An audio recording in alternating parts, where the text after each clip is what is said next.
Baik, selamat malam Bapak Ibu. Terima kasih telah bergabung bersama kami di mini kelas Pakar pada malam hari ini. Perkenalkan, nama saya Kinta. Saya moderator mini kelas 1 jam kan. Sebelum masuk dalam materi, beberapa hal yang perlu diperhatikan ya Bapak Ibu. Yang pertama, kolom chat digunakan apabila Bapak Ibu bertanya terkait hal teknis. Kolom Q&A digunakan apabila Bapak Ibu ingin terkait hal-hal terkait seputar materi. Saya ulang, kolom digunakan apabila Bapak Ibu bertanya terkait hal-hal teknis. Kolom Q&A digunakan bila Bapak Ibu ingin bertanya terkait materi. Sesi Q&A akan ada di akhir kelas hari ini. Saya ulang, sesi Q&A akan ada di akhir kelas hari ini. Oke. Topik mini kelas malam hari ini yaitu perencanaan dan teknik ekualisasi pajak agar kemungkinan diperiksa lebih kecil. Dengan pembicara kita malam hari ini, Bapak Frederick Giovanni. Selamat malam, Bapak Gio. Malam. Selamat malam. Ya, baik. Bisa dimulai aja, Pak. Sorry, ini dari hostnya belum bisa share video buat saya. Tapi saya sudah bisa share screen sepertinya. Oh, baik. Coba saya... Oke. Sudah bisa, Pak? Oke, coba saya cek sebentar ya. Masih belum bisa. Belum bisa start video karena hostnya belum allow.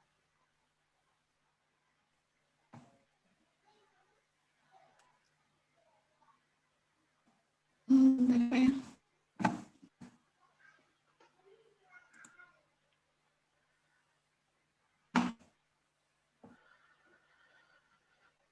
Tapi share screen-nya sudah masuk ya, teman-teman. Sudah bisa lihat semua share screen-nya.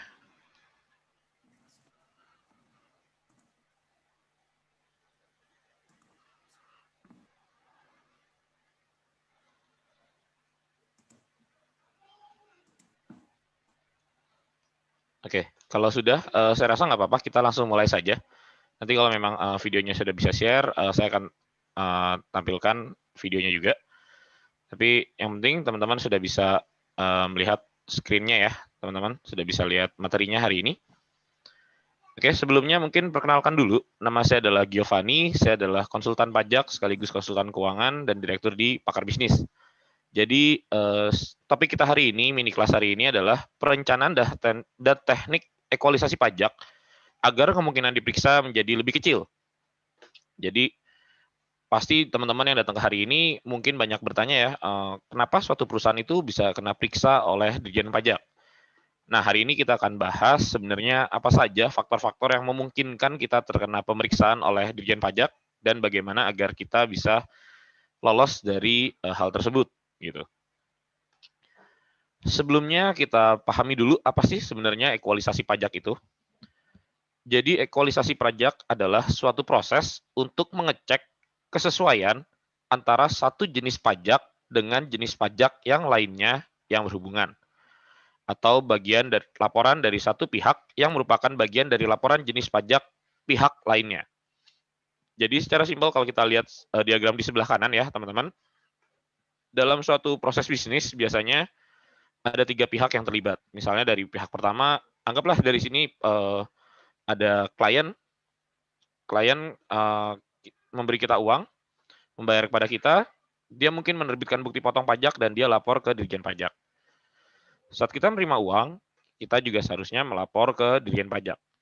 Nah, segitiga inilah yang akan kita periksa atau akan diperiksa atau diekualisasi oleh Dirjen Pajak gitu. Tujuan ekualisasi pajak kalau secara internal, jadi sebelum laporan kita submit, terutama laporan tahunan, ada baiknya kita melakukan ekualisasi terlebih dahulu sebagai bentuk preventif agar tidak terkena pemeriksaan. Berikutnya adalah agar terhindar dari koreksi pajak dan menguji kepatuhan wajib pajak. Jadi dengan melakukan ekualisasi secara internal terlebih dahulu, kita melakukan pemeriksaan lebih awal, pemeriksaan dini, tujuannya adalah agar laporan yang kita laporkan itu tidak mendapatkan kecurigaan atau tidak mendapatkan permasalahan secara perpajakan. Ada dasar hukumnya nggak sih pemeriksaan pajak ini atau ekualisasi pajak ini? Ekualisasi pajak adalah dasar hukum dilakukan berdasarkan dasar hukum Surat Edaran Dirjen Pajak nomor 10 /PJ/2017. Jadi dari Dirjen Pajak sendiri melakukan equalisasi ini untuk mengecek compliance atau kepatuhan wajib pajak terhadap pelaporan-pelaporan yang sudah dilakukan. Secara umum ada dua perbandingan yang kita lakukan gitu ya. Prosedur equalisasi pajak itu yang pertama adalah data eksternal. Data eksternal itu bisa jadi dari faktur pajak PPN. Misalnya kita membeli barang ke supplier, lalu supplier menerbitkan faktur pajak atas nama kita, entah menggunakan NPWP atau menggunakan KTP kita, tapi mereka menerbitkan faktur atas nama kita gitu ya. Yang kedua adalah bukti potong. Misalnya kita ada transaksi dengan pemerintah, kita dapat bukti potong PPh 22, atau mungkin bukti potong PPh 23 dari klien kita, atau mungkin PPh 4 ayat 2 juga dari klien kita. Data-data eksternal tersebut akan dibandingkan juga dengan data internal kita juga, baik SPT masa PPN yang kita laporkan setiap bulan, SPT masa PPh 21, 23, 4 ayat 2 setiap bulan, maupun misalnya bagi teman-teman yang masih UMKM, masih membayar PPh final 0,5%, dan tentu dua data tadi, data eksternal, data internal tadi juga akan dibandingkan dengan SPT tahunan badan usaha. Karena itu sebelum kita lapor SPT tahunan badan usaha, ada baiknya kita periksa kembali laporan-laporan yang sudah kita lakukan sebelum-sebelumnya, maupun dokumen-dokumen perpajakan yang pernah diterbitkan atas nama kita, entah itu dari klien ataupun dari customer kita, sehingga laporan SPT tahunannya ini tidak men-trigger pemeriksaan pajak.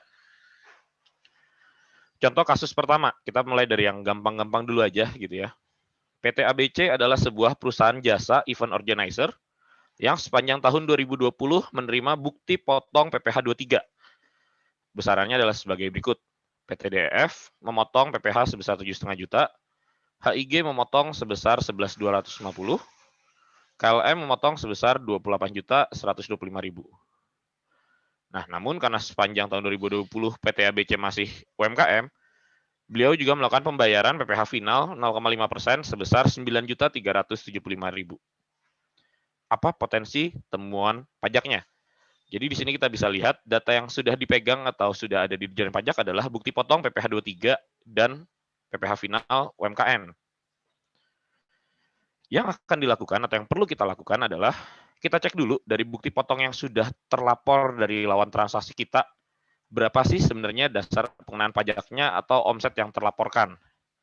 Cara ngitungnya bagaimana? Misalnya kita terima bukti potong sebesar 7,5 juta, untuk menghitung omset yang dilaporkan atau dasar pengenaan pajaknya adalah 100 per 2 kali PPh 23 yang kita terima atau bukti potong yang kita terima. Jadi dari sini sudah ketahuan bahwa omset kita adalah 375 juta tambah 562.500 tambah 1,4 M. Maka total omset menurut PPh 23 adalah 2,3 miliar. Sedangkan PPh final yang kita laporkan nilainya baru 1,87 miliar. Omset yang kita laporkan baru 1,87 miliar. Nah, kalau ini yang terjadi, maka ada potensi temuan selisih omset yang tidak dilaporkan sebesar 468 juta. Tentu selisih omset ini, kalau misalnya belum PKP, resikonya adalah perlu membayar tambahan PPh final. Tapi kalau memang ternyata perusahaan ini sudah PKP, otomatis ada resiko lain berupa faktur pajak PPN. Perlu menambah pajak PPN sebesar 46 juta. Nah, satu hal yang saya mau ingatkan kembali, agar tidak dipotong PPh oleh pihak klien, maka UMKM di bidang jasa harus melampirkan surat keterangan peraturan pemerintah nomor 23 pada setiap invoice penagihan ke klien. Dan apabila klien tetap memotong PPh 23, maka UMKM tetap wajib membayar PPh final 0,5%. Jadi dalam contoh kasus ini, biarpun klien-kliennya sudah memberikan bukti potong PPh 23, namun karena dia adalah perusahaan UMKM yang memilih untuk membayar PPh final, perusahaan ini tetap harus membayar sebesar 0,5% dari omset. PPh 23 yang sudah terlanjur dipotong bisa dicatat sebagai biaya pada laporan laba rugi atau pada laporan internal perusahaan. Contoh yang kedua, contoh kasus yang kedua. PT ABC adalah sebuah perusahaan PKP yang baru berdiri tahun 2020. Sepanjang tahun 2020, PT ABC menerima faktur pajak masukan sebesar 700 juta. Jadi, kalau dia menerima faktur pajak masukan, artinya dia membeli barang sebesar 700 juta ya, persediaan barang dagangan. Nah, berikut ini laporan laba rugi dan neraca yang akan dilaporkan atau dilaporkan pada SPT tahunan 2020. Laporan laba ruginya berisi penjualan senilai 6 miliar, HPP sebesar 3,4 miliar, dapat laba kotor 2,5 M. Anggaplah biaya operasional dan biaya penjualan ini sudah sesuai dengan peraturan perpajakan.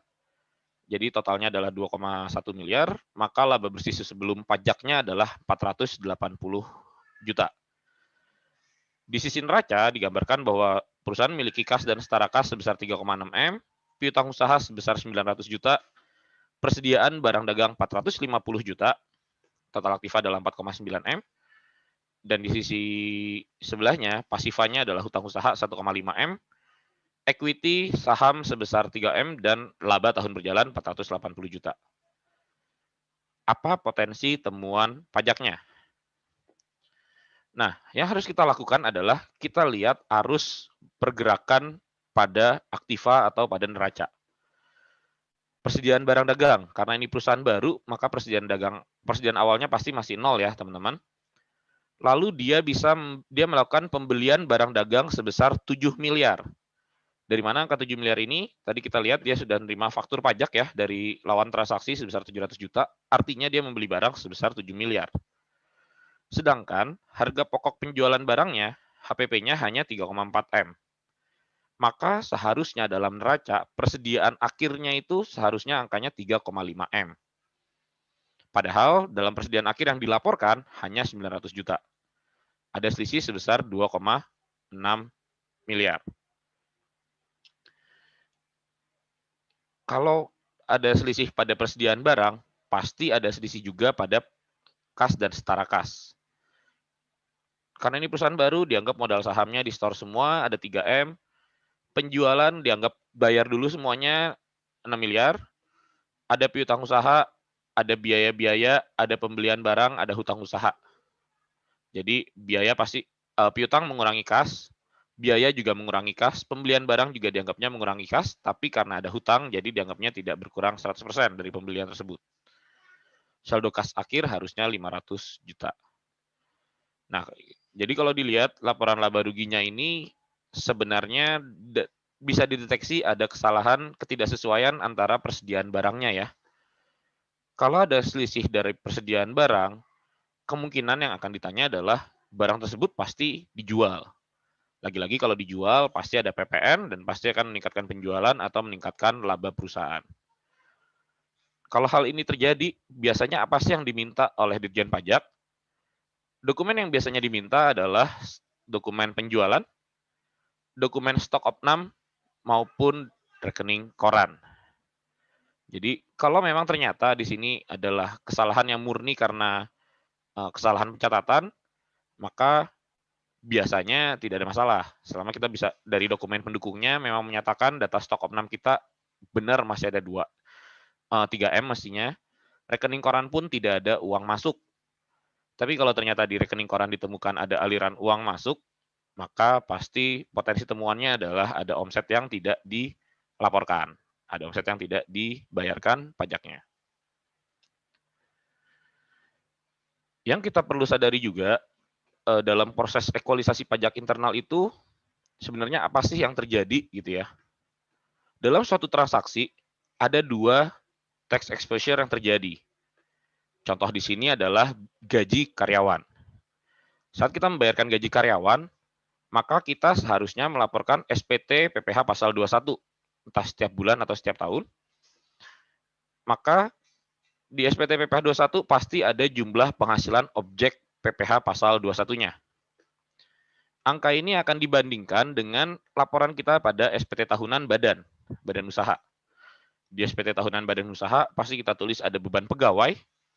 Beban pegawai ini akan dibandingkan dengan penghasilan objek pajak PPh pasal 21. Apakah sama atau berbeda? Kalau sampai berbeda, pasti ada potensi temuan pajak juga. Nah, dalam ekualisasi internal, hal pertama yang harus kita cek adalah bagi teman-teman yang sudah PKP, adalah SPT masa atau SPT bulanan PPN terhadap SPT tahunan badan. Jadi kalau kita lihat di gambar ini, Screenshot-nya ini adalah dari SPT 1771 ya, atau laporan tahunan badan.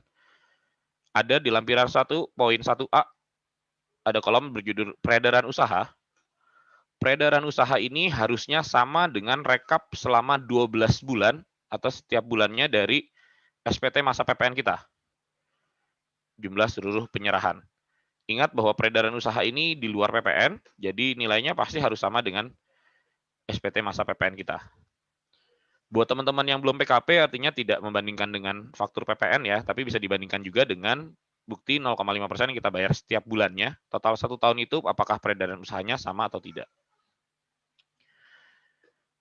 Sebenarnya boleh terjadi selisih antara SPT PPN masa, SPT masa PPN ataupun SPT tahunan badan. Karena apa? Yang pertama, DPP PPN yang tidak termasuk penghasilan PPh badan. Jadi dalam penyerahan pusat dan cabang, PPN-nya itu ditarik ya, tapi dalam PPh badan tentu tidak ada keuntungan. Jadi tidak dianggap sebagai penjualan. Selain itu transaksi pemakaian sendiri. Transaksi pemakaian sendiri juga PPN-nya diminta, kita harus bayar PPN, tapi tidak masuk ke peredaran usaha. Begitu juga ada pengalihan aktiva. Jadi kita harus menerbitkan PPN-nya, tapi penjualan aktiva tetap itu kategorinya bukan peredaran usaha, melainkan pendapatan yang lain. Atau bisa jadi juga ekspor. Saat terjadi ekspor, maka peredaran usaha kita bertambah gitu ya. Kita akui sebagai penjualan, kita catat sebagai penjualan, tapi PPN-nya tidak dipungut. Penyebab lainnya adalah adanya mungkin beda waktu penerbitan faktur, selisih kurs pencatatan, ataupun pembayaran uang muka. Mungkin biar lebih enak, kita langsung masuk ke contoh aja. Diketahui jumlah penyerahan dalam SPT PPN tahun 2020 adalah sebesar 4,7 miliar. Sedangkan jumlah peredaran usaha yang tercantum di SPT PPh Badan sejumlah 4,4 M. Berikut ini data-data yang terkait dengan ekualisasi. Ada penyerahan pada tahun 2019, Desember 2019, sejumlah 600 juta yang masuknya di SPT PPN bulan Januari.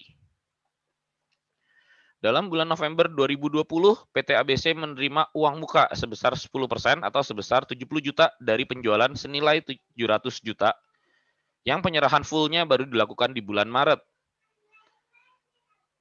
Berikutnya, dalam bulan Februari tahun 2020 terdapat pemakaian barang untuk keperluan pribadi atau keperluan internal sebesar 15 juta. Terdapat penjualan barang dagang sebesar 300 juta di bulan Desember 2020 yang faktur pajaknya dilaporkan di Januari 2021. Penjualan ekspor pada tanggal 7 April sebesar 5.000 dolar dengan kurs KMK 10.000 dan kurs jual realisasi 10.500. Juga ada penjualan ekspor pada tanggal 21 Juni sebesar 6.000 dengan kurs KMK 10.250 dan kurs jualnya 10.000. Bagaimana kertas kerja ekualisasinya? Nah, dari data-data yang terkait ini, memang data-data ini memungkinkan terjadinya selisih, dan ini adalah selisih yang diperbolehkan menurut Dirjen Pajak. Jadi yang kita pertama harus lihat adalah penyerahan menurut SPT PPN 4,7 M, ditambah penjualan Desember yang lapor di Januari. Penjualan Desember ini pasti di laporan keuangannya sudah dilaporkan, tapi PPN-nya mungkin terlapornya pada bulan Januari. Berikut juga ada selisih kurs ekspor sebesar 2,5 juta. Total penambahannya adalah 302.500.000. Dan dikurangi apa saja? Dikurangi uang muka. Uang muka seperti kita ketahui PPN-nya sudah masuk, tapi penjualannya secara full belum masuk di PPN ya, di SPT PPN gitu. Tapi penjualannya sudah dicatat di SPT Badan. Dikurangi juga penjualan Desember 2019 yang terlapor di Januari 2020, karena ini pasti masuknya SPT tahunan tahun 2019. Dikurangi juga pemakaian sendiri, karena ada PPN-nya kita bayar, tapi tidak termasuk omset PPh Badan. Dan adanya selisih kurs ekspor tanggal 21 Juni. Total 4,7 M ditambah 300 juta dikurangi 600 juta, maka total saldo ekualisasinya adalah 4,4 M. Nah, ini tinggal kita bandingkan dengan SPT Badan, apakah nilainya sudah sesuai atau belum. Jadi sekali lagi, nilai berbeda boleh selama faktor-faktornya yang disebutkan sesuai dengan ketentuan yang diizinkan. Evaluasi internal yang kedua adalah SPT PPh 21, 23, 4 ayat 2 dan SPT tahunan badan. Jadi seperti teman-teman ketahui, SPT PPh 21, 23 dan 4 dan ayat 2 ini adalah pajak yang terkait dengan transaksi potong atau pungut. Transaksi yang terkait dengan biaya-biaya. Misal PPh 21 terkait biaya gaji, PPh 23 terkait dengan biaya pemanfaatan jasa, PPh 4 ayat 2 terkait dengan sewa tempat misalnya. Tentu biaya-biaya tersebut kita laporkan di SPT tahunan badan. Nah, ini yang saya ambil contoh hanya satu di sini adalah SPT PPh pasal 21. Untuk di SPT pasal 21 itu pasti ada jumlah biayanya, jumlah gaji karyawannya, dan jumlah PPh 21 yang disetorkan. Angka di sini akan dibandingkan dengan SPT 1771. Ada bagian di sini adalah gaji, upah, bonus, gratifikasi, honorarium, dan lainnya. Apakah angka ini equal atau tidak, sama atau tidak? Dimungkinkan terjadi selisih apabila ada biaya yang bukan merupakan objek pajak PPh pasal 21, 23, atau 4 ayat 2. Adanya juga perbedaan tahun pengakuan biaya, ini pasti terkait dengan pembayarannya misalnya. Adanya keterlambatan pemotongan, bukti potongnya misalnya transaksinya di bulan Desember, tapi bukti potongnya karena dibayarnya baru Januari, transaksinya bukti potong atau pajaknya baru dilaporkan di periode Januari, maupun adanya selisih kurs. Nah, contoh di sini equalisasi internal. Ada PT ABC yang bergerak di bidang perdagangan. Dari penjualan bersih 3,8 M, karena dia masih UMKM, maka dia terkena objek pajak PPh 4 ayat 2 PPh final UMKM. 0,5% kali 3,8 M. Kita harus cocokkan apakah jumlah pajak yang kita bayar di tahun itu sudah sesuai atau belum dari kewajiban ini. Berikutnya adalah biaya gaji karyawan. Asumsinya atau di sini dianggap ada 5 orang karyawan dengan gaji 240 juta rupiah. Dari transaksi biaya gaji karyawan ini seharusnya kita terlapor di SPT PPh pasal 21. Tapi kita perlu lihat juga di bawahnya ada biaya komisi freelance marketing. Freelance marketing kalau dia orang pribadi tentu dikenaikannya adalah PPh pasal 21 bukan karyawan. Maka kita harus cek SPT pasal PPh 21 yang kita laporkan sepanjang tahun tersebut, apakah jumlah biayanya, jumlah dasar pengenaan pajaknya itu sudah sama dengan yang ada di biaya gaji maupun biaya freelance marketing tadi. Tentu kita harus lihat apakah ada pajak yang harus dibayar atau tidak. Contoh ya di sini, 5 orang karyawan ternyata asumsinya gajinya adalah 4 juta per bulan. Jadi kan sebenarnya semuanya masih di bawah PTKP.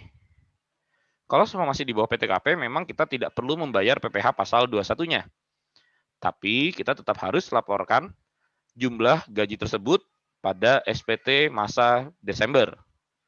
Total gaji untuk seluruh karyawan. Berikutnya, kalau PPh 21 untuk bukan karyawan adalah, rumusnya adalah 50% kali dasar pengenaan pajaknya, kali penghasilan brutonya, kali 5% tarif pajaknya. Adalah 2,4 juta. Apakah kita sudah bayar PPh 21-nya ini? Kalau belum, artinya ada potensi temuan dari Dirjen Pajak. Untuk biaya yang lainnya, seperti biaya transportasi, perlengkapan, operasional kantor, ini memang tidak ada kewajiban pajaknya ya. Jadi tidak ada yang perlu kita khawatirkan.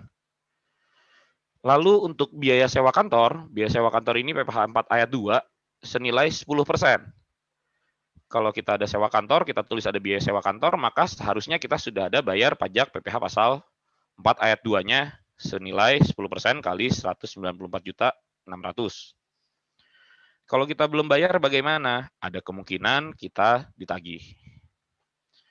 Berikutnya juga kalau kita tulis ada biaya jasa profesional, artinya kita menggunakan jasa pihak ketiga yang seharusnya kita potong PPh pasal 23 kalau mereka tidak punya surat keterangan PP 23. Artinya 2% kali 60 juta kurang lebih 1,2 juta. Jadi dalam pelaporan SPT tahunan, kita harus sangat berhati-hati dengan biaya-biaya yang kita tulis. Karena dalam biaya-biaya tersebut ada kemungkinan potensi-potensi temuan kewajiban perpajakan. Contoh kedua, CVDEF, dia bergerak juga di bidang perdagangan. Omset juga masih di bawah 4,8 M, otomatis dari penjualan bersih ada kewajiban 0,5% kali 3,8 M. Lalu berikutnya, perlu diingat bahwa biaya asuransi dan BPJS karyawan itu adalah terkait dengan tunjangan. Nah, nilai tunjangan ini apakah sudah dilaporkan di SPT PPh pasal 21 atau belum? Termasuk juga di sini adalah biaya gaji. Di sini adalah satu orang tidak kawin. Jadi PPh 21 karyawan tetapnya harus kita cek apakah sudah dibayar sebesar 1,5 juta.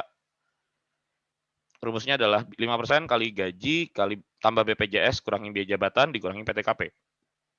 Hari ini kita nggak akan terlalu bahas banyak tentang per jenis pajak ya teman-teman, PPh 21, 23, 4 ayat 2. Tapi nanti kita akan ada mini kelas gratis lagi mengenai masing-masing jenis pajak. Oke, kita lanjut. Biaya gaji direktur dan komisaris. Nah, ini juga salah satu yang sering terjadi, sering lupa bahwa di undang-undang biaya gaji direktur dan komisaris CV ini tidak boleh dicatat sebagai pengurang laba. Jadi dia bukan merupakan objek PPh pasal 21 dan dia tidak boleh mengurangi laba. Atau nantinya kalau kita bicara soal SPT tahunan, ini akan terkena koreksi fiskal. Berikutnya di sini adalah biaya perawatan dan pemeliharaan. Perawatan dan pemeliharaan ini kecenderungannya adalah PPh pasal 23. Misalnya perawatan kendaraan, misalnya kita panggil tukang untuk bersihin AC, dan lain sebagainya. Jadi kita harus hati-hati PPh 23-nya apakah kita sudah bayar atau belum. Ingat bahwa Indonesia menganut prinsip bernama withholding tax. Jadi kita sebagai pihak yang membayar, kita yang berkewajiban memungut atau memotong dari lawan transaksi kita, dari vendor kita. Kalau kita lalai untuk memungut pajaknya, maka kita yang akan ditagih untuk melunasi pajak tersebut. Alat tulis kantor tidak ada masalah. Biaya sewa mobil juga adalah PPh pasal 23 jasa. Di sini ada biaya telepon, listrik, air juga tidak ada masalah. Depresiasi peralatan kantor tidak ada masalah. Biaya admin bank juga tidak ada masalah. Nah, kenapa di sini saya kasih catatan berpotensi terkena temuan pemeriksaan 4 ayat 2 terkait sewa kantor. Kita bisa lihat di sini tidak ada biaya depresiasi bangunan ya, teman-teman. Artinya bisa kita asumsikan dalam aset tetapnya tidak dilaporkan adanya kepemilikan bangunan. Kalau tidak ada kepemilikan bangunan, artinya di mana kantor beroperasional, gitu kan? Jadi pasti ini berpotensi kita ditanyain oleh Ditjen Pajak, mana nih kok kalian nggak bayar 4 ayat 2, padahal kalian nggak punya gedung. Masa kalian nggak sewa kantor, istilahnya seperti itu. Salah satu cara paling mudah untuk berargumen adalah kita melakukan yang namanya pinjam pakai. Jadi mungkin pemilik CV atau direktur dan komisaris memiliki gedung yang bisa kita digunakan oleh perusahaan dan tidak men-charge biaya atas pemakaian gedung tersebut. Tapi kalau misalnya memang ternyata tidak ada surat perjanjian pinjam pakai, lalu ternyata memang kita dicek laporan keuangannya atau arus kas yang ada di banknya memang ada biaya yang kita keluarkan untuk sewa kantor, dan kita tidak potong 4 ayat 2-nya, lagi-lagi kita yang akan menanggung PPh 4 ayat 2 tersebut. Studi kasus ke-6 di sini adalah ekualisasi internal bagi perusahaan kontraktor klasifikasi kecil. Nah, untuk teman-teman di perusahaan kontraktor, teman-teman yang punya usaha kontraktor dan memiliki SIUJK, surat izin usaha jasa konstruksi klasifikasi kecil, perlu diketahui bahwa ada peraturan pajak yang sedikit berbeda. Jadi dari penjualan bersih ini, karena kita adalah jasa kontraktor, seharusnya kita menerima bukti potong 4 ayat 2 senilai 2% dari omset tersebut. Yang berbeda lagi adalah untuk teman-teman di jasa kontraktor, semua yang terkait dengan natura bagi karyawan akan diperhitungkan PPh pasal 21-nya. Jadi contoh di sini ada gaji karyawan, dia jelas adalah PPh 21. Pengobatan karyawan, karena dia adalah kontraktor, diperhitungkan sebagai biaya natura, diperhitungkan sebagai tambahan gaji bagi karyawan. ini memang sedikit berbeda dengan teman-teman yang di jasa lainnya atau di perdagangan gitu ya. Kalau teman-teman di yang bergerak di bidang dagang, manufaktur atau jasa lainnya, biaya pengobatan karyawan ini akan terkena koreksi fiskal. Jadi kita tidak perlu membayarkan PPh 21-nya, namun tidak juga mengurangi laba perusahaan. Tapi kembali ke perusahaan kontraktor, semua biaya natura akan diperhitungkan sebagai PPh pasal 21. Biaya gaji dan direktur dan komisaris artinya juga akan diperhitungkan di PPh pasal 21. Kembali ke biaya perawatan dan pemeliharaan akan ada PPh pasal 23, jasa sebesar 2%. Kalau kita tulis ada biaya pinjaman bank, biaya bunga pinjaman tapi non-bank, maka kemungkinannya adalah PPh pasal 23 bunga pinjaman sebesar 15%. Biaya kontrakan karyawan juga adalah natura bagi karyawan yang merasakan, dia akan diperhitungkan di PPh pasal 21 dan mungkin akan diperhitungkan juga dalam PPh 4 ayat 2 karena kita menyewa kontrakan misalnya. Depresiasi bangunan, depresiasi peralatan kantor, dan administrasi bank itu tidak ada kewajiban pajaknya. Nah, di case ketujuh ini kita akan benar-benar coba hitung kertas kerja equalisasinya ya teman-teman ya. Jadi dalam satu laba rugi yang sudah kita siapkan, ada berbagai jenis biaya dan ada neraca yang sudah kita laporkan juga. Jadi di sini ada penjualan bersih senilai 10,3 M, HRPP sebesar 5,8, ada laba kotor 4,4 M. Kita lihat ada biaya-biayanya di sini adalah perusahaan perdagangan ya. Jadi gaji karyawan 840, pengobatan karyawan 90, gaji direktur 480 dan seterusnya. Kita lihat di sini neracanya juga sudah balance ya, teman-teman ya. Neracanya kita lihat dari tahun 2019 sudah ada datanya hingga ke tahun 2020. Anggaplah ini laporan untuk tahun 2020. Apa sih yang harus kita lakukan dari laporan laba rugi ini, laporan keuangan ini untuk melakukan langkah-langkah equalisasi? Yang pertama, sebelum kita melakukan equalisasi biaya, kita lihat dulu koreksi fiskalnya atau penyesuaian fiskalnya. Kita lihat biaya-biaya apa yang tidak boleh ada dalam laporan laba rugi tersebut, atau biaya-biaya apa yang boleh menjadi biaya namun terkena pajak. Jadi deductible expense, tapi juga merupakan taxable income gitu ya, bagi lawan transaksi. Contoh, gaji karyawan. Gaji karyawan ini adalah deductible expense, jadi bisa menjadi biaya, tapi taxable income, bagi yang menerima, dia harus terkena pajak, PPh pasal 21. Pengobatan karyawan, karena dia adalah natura, maka dikoreksi fiskal. Gaji direktur terhitung di PPh 21. Biaya perawatan dan pemeliharaan, karena asumsinya ini adalah perawatan eksternal, maka akan ada PPh pasal 23. Bunga pinjaman non-bank, lagi-lagi PPh pasal 23. Jasa konsultan hukum, kalau misalnya sudah badan usaha ya, konsultan hukum yang kita gunakan adalah badan usaha, maka akan terutang PPh pasal 23. Tapi kalau konsultan hukumnya adalah orang pribadi, akan dikenakan PPh pasal 21. Jasa freight forwarding, lagi-lagi karena jasa adalah PPh pasal 23. Biaya pajak penghasilan. Nah, dalam laporan laba rugi ini, biaya pajak penghasilan itu harus dikoreksi fiskal. Kalau ini adalah PPh pasal 21, saran saya teman-teman tambahkan biaya ini dalam gaji karyawan. Jadi ini dianggap sebagai gross up. Kalau kita gross up pajaknya, maka boleh mengurangi laba perusahaan. Tapi kalau enggak kita gross up, ini tidak boleh menjadi biaya dalam laba rugi perusahaan. Promosi dan marketing, biaya jasa keamanan dan kebersihan, ini tidak ada kaitan pajaknya. Tapi ada jasa desain grafis, karena ini adalah perorangan, terkenanya adalah PPh pasal 21, bukan karyawan. Biaya pajak pembangunan, PBB, ini boleh menjadi bagian dari biaya. Sekali lagi, yang tidak boleh hanya pajak penghasilan saja.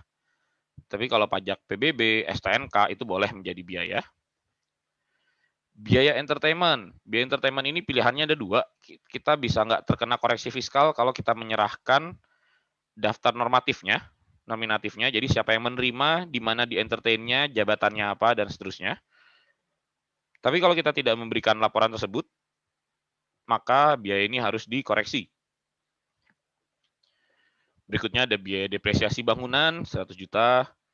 ada biaya depresiasi peralatan kantor 12 juta, ada biaya tol, bensin, dan parkir. Nah, kenapa ini dikoreksi fiskal? Kira-kira menurut teman-teman kenapa biaya tol, bensin, dan parkir ini harus dikoreksi fiskal menjadi 0? Nah, perlu kita lihat dalam laporan laba rugi ini tidak ada biaya sewa mobil ya, teman-teman. Tidak ada sewa mobil, tidak ada depresiasi kendaraan, maka asumsi dari Fiskus atau Dirjen Pajak adalah tol, bensin, parkir ini untuk kepentingan pemilik, untuk kepentingan karyawan. Opsinya ada dua, kena koreksi fiskal karena dianggapnya kepentingan pribadi, atau dia dianggap sebagai tunjangan, maka terkena PPh pasal 21. Nah, ini contoh-contoh hal yang kecil yang mungkin kita suka miss ya dalam pelaporannya, karena kita pikir tidak ada gunanya atau tidak ada kaitannya dengan laporan laba rugi kita. Setelah kita hitung penyesuaian fiskalnya, tentu kita harus cek kertas kerja equalisasinya pada SPT pasal 21, 22, 23 dan seterusnya. Contoh di sini PPh pasal 21, karyawan tetapnya dia punya 10 orang karyawan, gajinya 7 juta rupiah, semuanya statusnya belum menikah dan tidak punya anak, tidak punya tanggungan. Komisaris direktur ada 2 orang, masing-masing gajinya 20 juta rupiah per bulan, masing-masing punya anak 1, sudah menikah dan sudah punya anak 1. Maka kita akan lihat dari SPT SPT bulanan PPh 21-nya, kalau direkap angkanya sesuai atau tidak. Karyawan sebulan 7 juta, per tahunnya 84 juta, dikurangi biaya jabatan, dikurangi PTKP, maka dapat penghasilan kena pajak 25.800, terkena PPh tahunan di tarif 5%, pajak penghasilan setahunnya 1,29 juta, per bulannya 107.500. Direktur komisarisnya gajinya 20 juta, per tahunnya 240 juta. Nah, kalau di sini udah saya tandain equal dengan biaya di laba rugi. Gaji direktur 240, di sini 480 karena ada 2 orang. Gaji karyawan 84 juta, tapi kan ada 10 karyawan menjadi 840 juta. Dihitung semuanya, pajaknya sudah dihitung juga, PHKP-nya adalah 171 juta atau 20 juta per bulan, per tahun, atau 1,7 juta per bulan. Nah, yang perlu kita ingat juga, pajak bulan Desember itu akan dibayarkan pada bulan Januari. Benar ya? Jadi akhir tahun itu kan kita belum bayar pajaknya. Otomatis dalam laba rugi per 31 Desember 2020 harus muncul hutang pajak PPh pasal 21 atau hutang pajak ini harus masuk dalam komponen hutang pajak di neraca. Jadi kalau kita lihat di sini neraca ada hutang pajak sebesar 103 juta. 103 juta ini apa aja? Yang pertama tadi adalah 1,8 dari PPh pasal 21. Ini tentu nanti akan dikualisasi juga dengan hutang pajak tersebut. Lalu dilihat PPh 21-nya untuk desainer grafis, karena dia juga adalah perorangan, apakah sudah dilaporkan atau belum. Nah, ini sudah equal juga dengan biaya di laba rugi, selama SPT PPh pasal 21-nya sudah melaporkan ini semua. Berikutnya adalah kertas kerja kualifikasi untuk PPh pasal 23. Biaya perawatan dan pemeliharaan 140 juta, PPh pasal 23-nya 2% alias 2,8 juta. Nah, perlu diingat di sini, kalau memang kita terkadang melakukan perawatan secara internal, misalnya ganti lampu, ngecat ulang gedung, segala macam, itu kan mungkin karyawan kita yang lakuin, bukan pihak luar gitu ya. Mungkin ada OB kita yang kita minta untuk melakukan hal tersebut. Sebaiknya kalau memang ada perawatan atau pemeliharaan yang dilakukan oleh pihak internal, kita pecah COA-nya atau chart of account-nya, sehingga tidak terhutang PPh pasal 23. Berikutnya di sini ada bunga pinjaman, non-bank tarifnya adalah 15%, 18 juta. Biaya konsultan hukum tarifnya juga 2%, biaya freight forwarding tarifnya juga 2%. Jadi akan dilihat apakah PPh pasal 23 yang kita laporkan setiap bulannya mencangkup transaksi ini. Jangan lupa untuk selalu minta NPWP lawan transaksi yang terkait dengan PPh pasal 23, karena tarif pajaknya akan meningkat sebesar 100% apabila lawan transaksi kita tidak memiliki NPWP yang bisa kita gunakan atau dilaporkan di SPT-nya. Selanjutnya adalah ekualisasi terhadap PPN. Nah, di sini ada bisa kita lihat ada penjualan setiap bulannya, totalnya 10,3 M. Apakah ini sudah sesuai dengan laporan laba ruginya tadi? Sudah sesuai ya, kita lihat di sini penjualan bersihnya. Lalu jangan lupa dalam ekualisasi PPN ini ada juga yang terkait dengan pembelian. Memang kita bisa terjadi tidak equal karena transaksi pembelian bisa jadi antara perusahaan PKP ke non PKP. Tapi tentu yang kita ekualisasi di sini adalah yang terkait dengan PKP. Kita asumsikan ini adalah terkait semuanya dengan PKP. Sehingga apakah sudah sesuai dengan pergerakan nanti di stok barang atau tidak. Dan jangan lupa juga ada hutang PPN yang timbul karena lagi-lagi PPN bulan Desember harus kita bayar di bulan Januari. Otomatis dalam neraca tahun 2020, Desember 2020, hutang tersebut harus kita tulis dalam neracanya.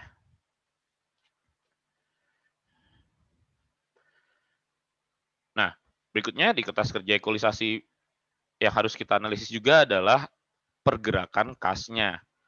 Saldo awal kas dilihat dari mana? Dilihat dari neraca tahun 2019 yang sudah kita laporkan tahun sebelumnya. Kas bisa bertambah kalau ada penjualan. Kita asumsikan dulu penjualannya kita terima 100%. Jadi bertambah uang kasnya sebesar 10.320.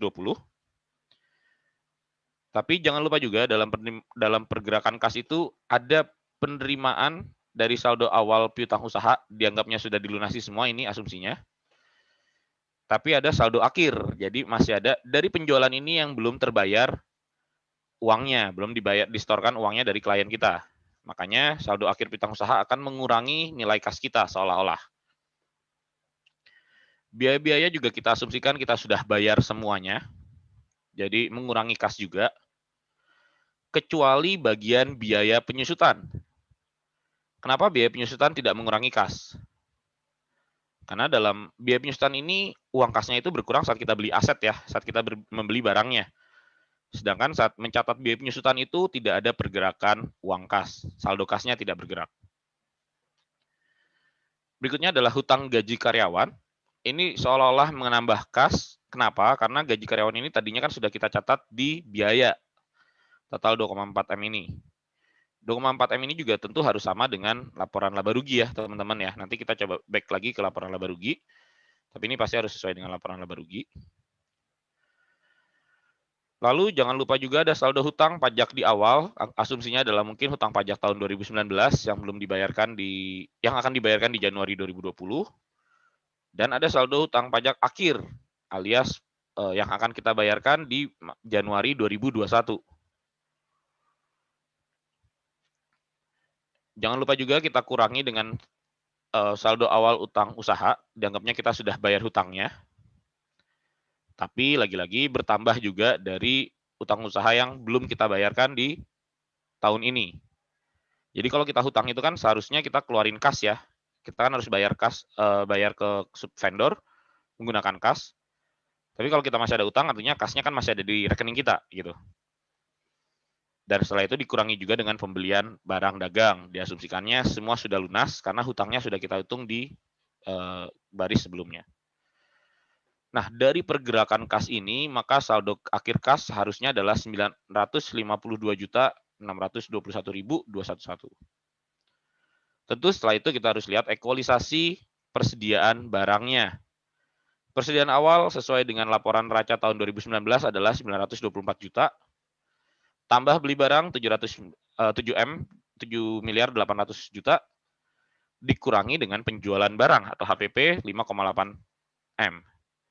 Seperti saya sampaikan tadi, asumsinya ini adalah pembelian barang dagang ini hanya ke perusahaan PKP. Jadi kita terima semua faktur pajaknya.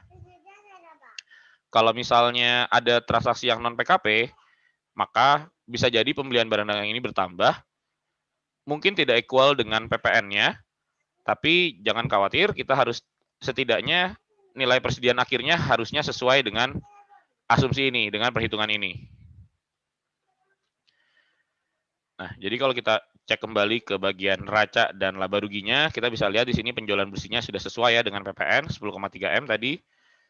harga pokoknya 5,8. 2,451 ini sudah sesuai dengan biaya yang kita ekualisasi dengan laba ruginya. Lalu kita lihat di neracanya. Neracanya apakah hutang pajak sudah sesuai dengan yang kita tulis, hutang gaji juga sudah sesuai dengan yang kita tulis atau kita analisis arus kasnya tadi.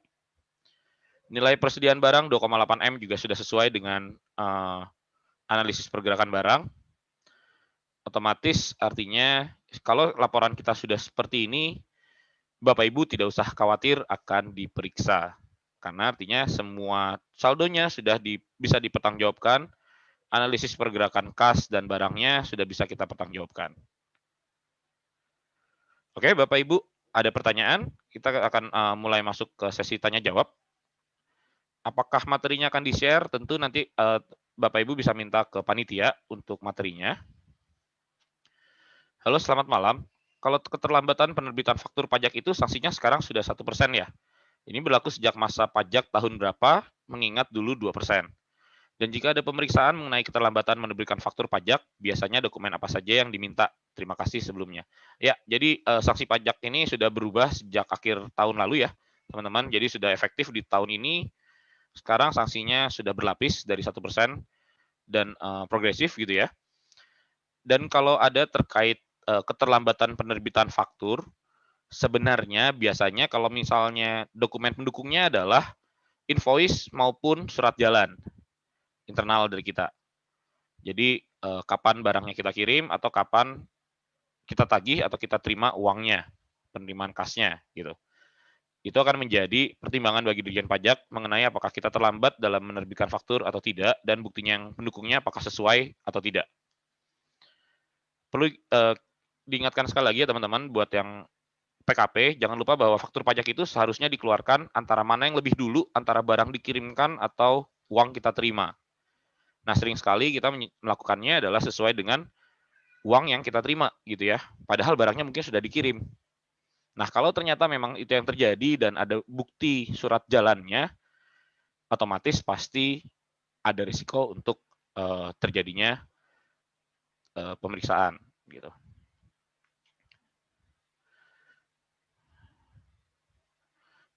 Oke, untuk pertanyaan yang terkait permintaan materi nanti bisa disampaikan ke panitia.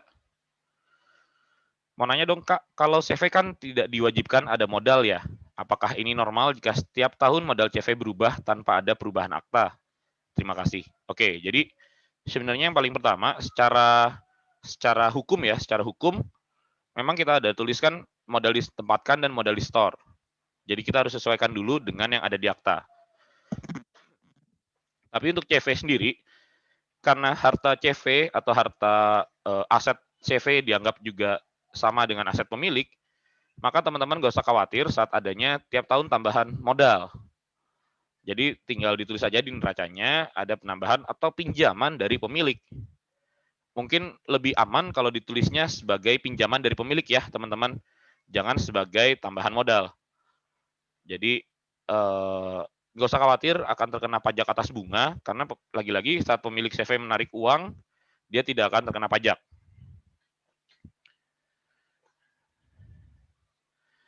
Halo, mau tanya, untuk insentif atas UMKM 0,5% dan PPh 21 nanti akan di jurnal sebagai apa ya?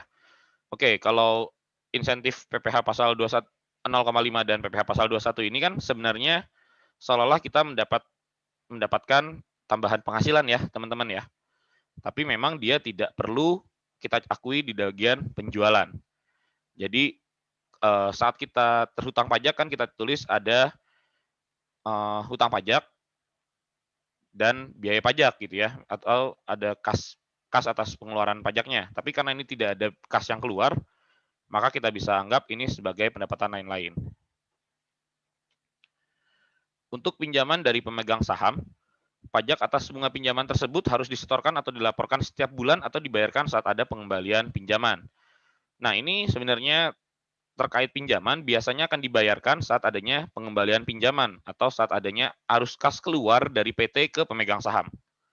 Saat ada arus kas keluar tersebut, tentu kita catat di laba rugi, tentu kita catat juga biaya PPh pasal 23-nya. Untuk pemecahan COA pada biaya perawatan dan pemeliharaan agar tidak dikenai PPh pasal 23 seperti apa ya contohnya?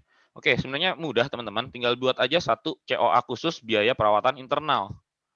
Jadi untuk semua untuk semua biaya perawatan yang tidak kita potong PPh pasal 23-nya bisa kita tulis di situ. Tentu contoh-contoh transaksinya mungkin tadi seperti saya sempat bilang, penggantian lampu, pengecatan gedung, dan lain sebagainya yang memang dilakukan oleh karyawan kita sendiri atau oleh OB kita misalnya. Pak mau tanya tentang penjualan Desember 2020 yang pelaporannya di SPT PPN Januari 2021. Apakah nggak apa-apa? Karena saya pernah seperti itu kena denda karena terlambat penerbitan faktur pajak. Oke, memang sebenarnya di sini akan terkena denda tentu saja. Karena seperti tadi disampaikan bahwa PPN itu harusnya disesuaikan dengan penyerahan atau uang diterima terlebih dahulu. Jadi mana yang terlebih dahulu antara uang kita terima atau barang dikirim. Kalau di sini artinya kan memang sudah terkena pemeriksaan, sudah terkena denda karena penjualannya udah diakui, tapi SPT PPN-nya terlambat diterbitkan faktur pajaknya. Saya ingin bertanya, perusahaan PKP menyewa gedung untuk usaha, tapi tidak memotong PPh final atas sewa, karena pemilik bukan wajib pajak dan tidak mau dipotong. Ternyata perusahaan dapat himbauan dari AR pajak untuk menyetorkan PPh final tersebut. Jika perusahaan membayar PPh final tersebut, apakah dapat dibiayakan atau dikoreksi fiskal? Lalu bagaimana seharusnya pencatatan di laporan keuangannya? Terima kasih. Oke, buat teman-teman, kembali lagi saya ingatkan bahwa di Indonesia kita menganut prinsip withholding tax. Jadi, setiap perusahaan yang membayar ke pihak lain, mereka yang wajib memotongkan pajaknya, memungutkan pajaknya. Otomatis karena hal ini kita adalah perusahaan PKP yang menyewa gedung, kita yang bayar ke pemilik gedung, kita pasti yang akan ditagihkan untuk menyetorkan PPh final atas sewa gedung tersebut. Jadi perlakuannya seharusnya adalah memang kita bayarkan PPh 10%-nya, tapi kalau seperti ini kita tidak bisa membiayakan PPh pasal 4 ayat 2 tersebut. Kenapa? Akan terkena koreksi fiskal mengenai pajak penghasilan. Kalau biar bisa dibiayakan bagaimana? Biar bisa dibiayakan adalah kita buat gross up sehingga biaya yang kita catat, biaya pajak tadi bisa kita catat sebagai biaya sewa gedungnya juga. Nah, dalam konteks ini misalnya kita menyewa gedung senilai 90 juta tanpa pajak gitu ya. 90 juta belum dipotong pajak. Maka kita bisa minta invoice-nya atau kwitansi dari penyewa gedung tersebut nilainya 100 juta. Kita storin pajaknya 10% dari 100 juta. Tapi kita bayar ke pemilik gedung hanya 90 juta rupiah. Jadi equal nilainya. Tetap pada akhirnya 100 juta, 10 jutanya ke negara, 90 jutanya ke pemilik gedung. Tentu hal ini bisa kita lakukan sebelum kita dihimbau AR ya teman-teman. Saat kita sudah dihimbau AR, pasti dia akan ngeh kalau kita belum melakukan pemotongan PPh pasal 4 ayat 2-nya sehingga akan terkena koreksi atau tidak bisa dibiayakan. Maksud gaji direktur dan komisaris bukan objek PPh pasal 21 apa ya Pak? Oke, untuk semua perusahaan yang berbentuk badan usaha CV, maka penghasilan pemilik di sini konteksnya adalah pemegang saham, baik direktur, komisaris, ataupun sekedar pemegang saham lainnya, bukan merupakan objek PPh pasal 21. Jadi di sini hanya berlaku untuk CV, dia tidak dianggap sebagai objek PPh pasal 21. Kenapa? Karena lagi-lagi keuntungan saat CV menghasilkan keuntungan, misalnya ada keuntungan CV 100 juta dan ditarik bagi pemegang sahamnya, bagi direktur maupun komisaris, itu bukan merupakan objek pajak. Keuntungan CV bukan merupakan objek pajak bagi direktur dan komisarisnya. Jadi sanksi faktur pajak 1% ini akan dihitung baru sejak masa 2021 atau 2020. Oh, dihitungnya sejak tahun 2020 atau sejak diundangkan. Selamat malam, saya baru membuat PT awal Desember dan sampai saat ini belum beroperasi. Apakah yang harus saya laporkan saat pelaporan pajak ke depan? Oke, karena kita sudah punya NPWP sejak bulan Desember, maka Bapak atau Ibu ini wajib melaporkan SPT tahunannya 2020 tetap harus lapor. Lalu Bapak Ibu juga harus melaporkan PPh pasal 21 bulan Desembernya, walaupun nilainya masih nihil. Memang sudah terlambat, kalau untuk yang PPh pasal 21, sanksinya adalah denda 100.000, tapi kewajibannya adalah seperti itu. Yang dilaporkan di PT-nya itu apa? Nihil, tidak ada transaksi penjualan, tidak ada transaksi pembelian, mungkin hanya tulis di bagian neraca, modal, dan setara kas. Halo, selamat malam. Kalau UMKM 0,5%, apa saja yang perlu disiapkan untuk ekualisasi? Tentu yang di sini perlu dilihat adalah arus kas masuknya di kas dan bank, di rekening bank, apakah sesuai dengan 0,5% yang kita bayarkan setiap bulannya. Saya kasih garis bawah khusus buat teman-teman yang melakukan transaksi melalui e-commerce.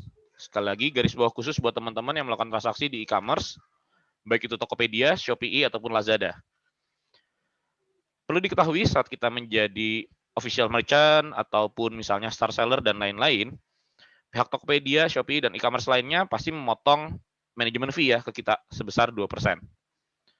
Nah, saat kita sudah mencantumkan KTP ataupun NPWP kita dalam toko online kita, biarpun kita masih PPh final UMKM, mereka akan tetap potong 2%-nya. Mereka akan seharusnya mereka sudah menyetorkan atas nama kita, merupakan faktur pajaknya juga atas nama kita, karena kita menggunakan jasa manajemen dari mereka. Jadi hati-hati sekali buat teman-teman yang UMKM, tolong pastikan omset yang teman-teman laporkan, PPh 0,5%-nya itu sudah sesuai juga dengan faktur yang diterbitkan atau yang sudah ada di pihak e-commerce atau pihak tiga lainnya. Halo Mas, tadi kenapa biaya gaji direktur tidak dihitung dalam PPh 21? Terima kasih. Ini juga tadi terkait soal CV ya, teman-teman. Jadi kalau CV tidak perlu kita hitung. Ini ada pertanyaan yang double, saya akan lewati. Efek dari PSAK 73 harus mengakui seluruh nilai kontrak sewa. Apakah harus potong PPh 4 ayat 2 atau saat pembayarannya saja? Oke, jadi sebenarnya dalam pemotongan 4 ayat 2 atas sewa dibayar di muka atau atas pendapatan diterima di muka memang harus kita sesuaikan dengan periode pengakuannya. Jadi saya ambil contoh yang lain, bukan selain kontrak sewa, tapi misalnya kita menerima pendapatan untuk 3 tahun ke depan. Misalnya kita menerima pendapatan atas franchise gitu ya. Ada orang beli jasa franchise kita, penggunaan merek selama 3 tahun senilai 300 juta. Pengakuan penjualannya memang harus tetap kita akui selama 3 tahun. Tahun pertama 100 juta, tahun kedua 100 juta, dan tahun ketiga 100 juta. Jadi hal itu juga boleh kita lakukan atau sebaiknya kita lakukan karena kita mengakui sesuai periode pendapatannya. Jika lawan transaksi kita tidak punya NPWP dan tidak mau menyerahkan KTP, apakah masih bisa dilayani? Saya sudah PKP. Oke, kalau teman-teman PKP saat ini, pastikan teman-teman meminta KTP dan NPWP lawan transaksi. Yang masih bisa dilayani adalah teman-teman yang PKP dengan klasifikasi lapangan usaha peredaran eceran. Kalau teman-teman ada yang klasifikasi usahanya adalah sebagai pedagang eceran, teman-teman masih bisa membuat faktur yang digunggung. Tapi kalau KLU-nya tidak pedagang eceran, maka teman-teman harus minta KTP dan NPWP-nya. Tadi untuk case-nya kan perusahaan dagang. Ini berlaku juga nggak untuk perusahaan di bidang jasa? Berlaku. Jadi soal biaya-biaya tadi itu secara umum dagang, jasa, dan manufaktur, secara umum perlakuan ekualisasinya juga sama ya, teman-teman. Dan 2019 masih dikenakan 2% ya. Maaf, ini mungkin pertanyaan awalnya ke skip, bisa mungkin diketik ulang. Untuk pinjaman dari pemegang saham, pajak atas bunga pinjaman tersebut harus disetorkan setiap bulan atau dibayarkan saat ada pengembalian. Ini tadi sudah kita jawab, saat adanya pengembalian. Pak, untuk nota retur pajak keluaran yang tidak dilaporkan di e-faktur, apakah di SPT tahunan badan dikoreksi atau tidak? Karena di saya oleh Fiskus, pihak Fiskus dikoreksi positif retur penjualan dengan alasan tidak diinput di e-faktur. Ya karena sebenarnya gini, karena kita tidak input di e-faktur, tentu harus kita koreksi. Jadi prinsipnya adalah lagi-lagi yang ada di PPN, SPT PPN harus sama dengan yang ada di SPT tahunan badan. Kalau sebuah perusahaan seperti rumah sakit, perpajakannya kita mulai dari mana, Kak? Oke, kalau rumah sakit ini memang sedikit berbeda ya, teman-teman. Rumah sakit ini yang pertama dilihat omsetnya dulu di atas 4,8 M atau tidak. Karena PPN bagi perusahaan rumah sakit ini hanya dikenakan apabila ada terjadi penjualan obat untuk perawat jalan. Jadi kalau penjualan obat yang terkait dengan rawat inap itu tidak kena PPN. Tapi kalau ada jualan ada obat yang dijual untuk rawat jalan, maka dia akan terkena perhitungan PPN-nya. Selanjutnya adalah sebenarnya seperti yang tadi kita lakukan, analisis setiap biayanya, apa saja kewajiban perpajakannya. Jadi mungkin teman-teman bisa ikutin mini kelas selanjutnya, kita akan bahas lagi tentang PPh pasal 21, 23, dan seterusnya, sehingga kita tahu biaya apa yang terkait dengan pajak yang mana. Gitu. Halo Pak Gio, mau tanya untuk penerbitan faktur pajak, sekarang katanya wajib NPWP atau NIK. Bagaimana jika pembeli tidak mau menyerahkan data, apakah jadinya kita tidak bisa transaksi? Nah, memang ini seperti tadi sempat saya sampaikan, kalau ternyata Bapak atau Ibu masih banyak transaksi retail, saran saya adalah coba ubah KLU-nya, klasifikasi lapangan usahanya. Pastikan klasifikasi lapangan usaha kita masih ada sebagai pedagang eceran. Jika bukti potong buat karyawan yang sudah dibagi karyawan ternyata tidak sesuai dengan penghasilan setahun si karyawan, jika seperti ini apakah si karyawan wajib minta revisi karena yang membuat bukti potong orang baru, jadi sepertinya tidak melakukan ekualisasi. Apa resiko dari sisi karyawan tersebut? Oke, sebenarnya begini, agar tidak repot gitu ya, agar tidak terjadi masalah, si karyawan ini silakan lapor sesuai bukti potong yang dia terima. Kerugiannya apa? Kalau penghasilannya lebih kecil yang dilaporkan di bukti potong, maka penambahan aset bagi karyawan tersebut bisa jadi tidak bisa dilakukan. Misalnya penghasilan aslinya sebenarnya 500 juta. Dari 500 juta itu per tahun karyawan ini membeli mobil baru. Padahal bukti potong yang dilaporkan hanya misalnya atas 50 juta atau 100 juta. Atas hal tersebut akan terjadi ekualisasi pada karyawan bersangkutan dan dianggap penghasilannya tidak cukup untuk penambahan hartanya. Tapi kalau memang ternyata ada penambahan harta dan si karyawan ini harus minta bukti potong yang sesuai, tinggal bikin pembetulan, tinggal bikin revisi di SPT tahunan SPT A1721-nya, di A1-nya, sehingga di SPT tahunan badannya pun bisa kita sesuaikan.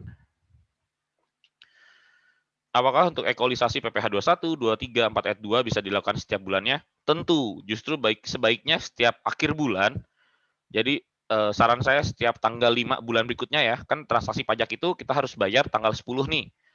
Jadi maksimal tanggal 5 di bulan berikutnya kita lakukan ekualisasi atas general ledger atau atas transaksi-transaksi yang ada di dalam perusahaan dengan komponen PPh pasal 21, 23, dan 4 ayat 2-nya. Kalau sampai ada yang transaksi yang terkait dengan pajak tersebut, kita masih punya waktu untuk melakukan penyetoran pajaknya. Kak, mau make sure aja, CV itu lapor PPh badan atau tidak ya? Terima kasih.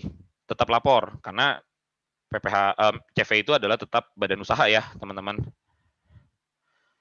Malam Kak, mau tanya, kalau PT sudah 3 tahun pakai PPh UMKM, di tahun selanjutnya omset masih di bawah 4,8. Apa PPh 25-nya nihil Kak? Oke, sebenarnya begini. PPh 25-nya tetap harus membayar, berdasarkan apa? Berdasarkan laba rugi tahun sebelumnya. Kita ambil contoh di sini tahun 2020 ya, teman-teman. 2020 adalah tahun terakhir menggunakan tarif 0,5% bagi PT. Nah, teman-teman bisa hitung laba rugi tahun 2020, ada labanya, dari situ kita bisa hitung PPh 29 dari perkiraan laba tersebut. Tidak ada pajak yang harus dibayarkan di tahun itu, maksudnya di tahun 2021 atas transaksi 2020, karena kita sudah bayar PPh finalnya. Namun laba tahun 2020 itu akan menjadi dasar perhitungan PPh pasal 25-nya. Selamat malam Kak, mau tanya contoh-contoh barang yang dapat diperhitungkan kembali itu apa saja ya Kak? Maksudnya contoh-contoh barang yang dapat diperhitungkan kembali itu apa ya? Mungkin boleh diperjelas pertanyaannya? PPh 21 kalau diekualisasikan bisa beda ya Kak? Karena kan di PPh 21 masa yang kita laporkan penghasilan bruto, sedangkan di SPT badan kita laporkan gaji net sudah dikurangi BPJS yang menjadi beban karyawan. Nah, oke, kalau di sini sebenarnya kan seharusnya tidak ada perbedaan ya, teman-teman ya. Karena gaji BPJS yang menjadi beban karyawan ini kan tidak menjadi pengurang secara gaji perusahaan, secara gaji karyawan tersebut. Jadi dalam slip gaji itu sebaiknya kita punya 2 kolom. Kolom yang pertama adalah additional atau penambahan. Kolom penambahan itu adalah misalnya gaji pokok ditambah tunjangan PPh 21 misalnya, tunjangan BPJS yang menjadi beban perusahaan misalnya, dan seterusnya. Di kolom kedua ada pengurangannya. Pengurangannya dalam PPh pasal 21, BPJS yang menjadi beban karyawan, dan lain-lain, dan di situ adalah take home pay-nya. Nah, yang perlu kita ingat, take home pay-nya bisa berbeda. Sekali lagi, take home pay-nya bisa berbeda saat deequalisasi. Tapi penghasilan brutonya itu harusnya sama. Di SPT Badan pun kita laporkannya sebagai gaji net. Gaji bruto. Karena yang berbeda hanya setoran uangnya, gitu ya. Pak, bisa dicontohkan untuk jasa servis orang pribadi, bukan badan, bagaimana pencatatannya dalam laporan keuangan dan laporan pada SPT PPh pasal 21-nya. Ini maksudnya kalau kita adalah orang pribadi ya, sebagai misalnya konsultan pribadi gitu. Kalau konsultan pribadi pada laporan keuangannya, tentu konsultan pribadi ini bisa menggunakan norma PPh senilai 50%. Jadi tidak perlu bikin laporan laba rugi, itu tidak apa-apa. Tapi kalau ini adalah kasusnya jasa servis orang pribadi yang kita pakai oleh badan usaha, pencatatannya dalam laporan keuangan kita bisa tulis sebagai jasa profesional orang pribadi misalnya, atau termasuk biasanya kita tuliskan biaya gaji adalah biaya gaji karyawan. Bisa kita tulis juga di bawahnya adalah biaya upah. Upah ini adalah tenaga kerja harian, entah itu berkesinambungan ataupun tidak berkesinambungan. Jadi secara singkat upah ini bisa kita bilang sebagai bukan karyawan gitu. Kita bisa laporkan di situ, dan di SPT PPh 21-nya tentu kita laporkan sebagai PPh pasal 21 untuk tenaga ahli misalnya, atau sebagai bukan karyawan yang menerima penghasilan baik berkesinambungan ataupun tidak berkesinambungan. Insentif PPh 25 bisa dikreditkan Pak di SPT tahunan badan. Nah, ini adalah salah kaprahnya ya teman-teman. Perlu diingat bahwa insentif PPh 25 sebesar 50% ini bukan berarti 50% tersebut ditanggung oleh pemerintah. Berbeda dengan insentif UMKM, di mana PPh 0,5% itu ditanggung oleh pemerintah. Insentif PPh 25 ini sebenarnya hanya mengurangi cicilan Bapak Ibu. Mengurangi cicilan Bapak Ibu ini artinya bagaimana? Artinya kalau di akhir tahun 2020 tadi, setelah dihitung laba ruginya masih ada kekurangan pajak PPh pasal 29, tentu Bapak Ibu tetap harus bayar PPh pasal 29-nya. Jadi yang dikreditkan di SPT tahunan badan hanya memang PPh 25 yang kita bayarkan, tidak termasuk nilai yang sudah dipotong 50% tadi. Halo, selamat malam. Bagaimana untuk ekualisasi untuk provisi, seperti provisi THR, bonus, dan seterusnya gitu ya. Sebenarnya sama sih Bapak Ibu, kita tetap harus lihat di ekualisasi PPh pasal 21-nya, laporan tahunannya, sesuaikan dengan laporan yang ada di SPT tahunan badan usahanya. Untuk CV tadi dicatat sebagai pinjaman dari pemilik, apakah perlu dibuatkan surat keterangan pinjaman? Apabila tidak dibuat, apa akan ditanya fiskus? Oke, sebenarnya kalau memang kita ditanya, baru kita buat aja, itu no problem. Karena lagi-lagi di sini kan CV, harta CV itu dianggap sebagai harta milik pemiliknya juga, tidak dipisahkan antara kepemilikan harta pemilik dan CV-nya, sehingga sebenarnya tanpa surat keterangan pinjaman pun aman. Tapi ini memang tergantung fiskusnya. Ada fiskus yang minta dibuatkan suratnya, ada fiskus yang tidak diminta surat keterangannya. Kak mau tanya, PT dari tahun 2018 dan tahun ini sudah tidak bisa menggunakan PP final. Nanti untuk penyetoran PPh 25 mulai dari kapan ya? Oke, sebenarnya PPh 25 ini bisa dimulai dari saat Bapak Ibu teman-teman lapor SPT tahunannya. Kalau emang baru lapor bulan April, ya artinya PPh 25 mulai bayar bulan Mei. Tapi kalau semakin cepat teman-teman bisa bayar, bisa lapor PPh tahunannya, maka semakin cepat juga teman-teman bisa menyicil PPh pasal 25. Untuk UMKM, jika lawan transaksi melakukan pemotongan PPh 23, maka bisa kita mengakui sebagai biaya. Bisa menggunakan COA apa? Bisa menggunakan COA biaya pajak, itu no problem teman-teman. Untuk memutuskan menjadi PKP atau tidak, apa saja yang perlu diperhatikan? Yang perlu diingat adalah menjadi PKP itu adalah kewajiban bagi perusahaan yang sudah memiliki omset di atas 4,8 miliar. Kalau omset kita sudah di atas 4,8 miliar, sudah tidak ada pilihan ya Bapak Ibu, sudah harus wajib. Tapi kalau kita memilih untuk menjadi PKP, maka faktor yang dipertimbangkan adalah lawan transaksi kita. Misalnya, kita perusahaan bergerak di bidang retail, perdagangan eceran. Kalau perdagangan eceran, kita tidak terlalu perlu menjadi PKP. Karena lawan transaksi kita biasanya nggak akan minta faktur pajak. Tapi kalau Bapak Ibu perusahaannya targetnya adalah B2B, misalnya ingin menjadi supplier bagi perusahaan besar, atau Bapak Ibu ingin menjadi pengadaan tender ke pemerintahan, pasti Bapak Ibu diminta menjadi PKP. Perlu diingat saat kita menjadi PKP ini, equalisasi pajaknya lebih terawasi ya, lebih diawasi ya teman-teman. Karena seperti kita ketahui PPN itu nilainya cukup besar, 10%, dan otomatis nilai tersebut cukup menjadi incaran bagi Fiskus untuk dibayarkan atau misalnya terjadi kesalahan gitu.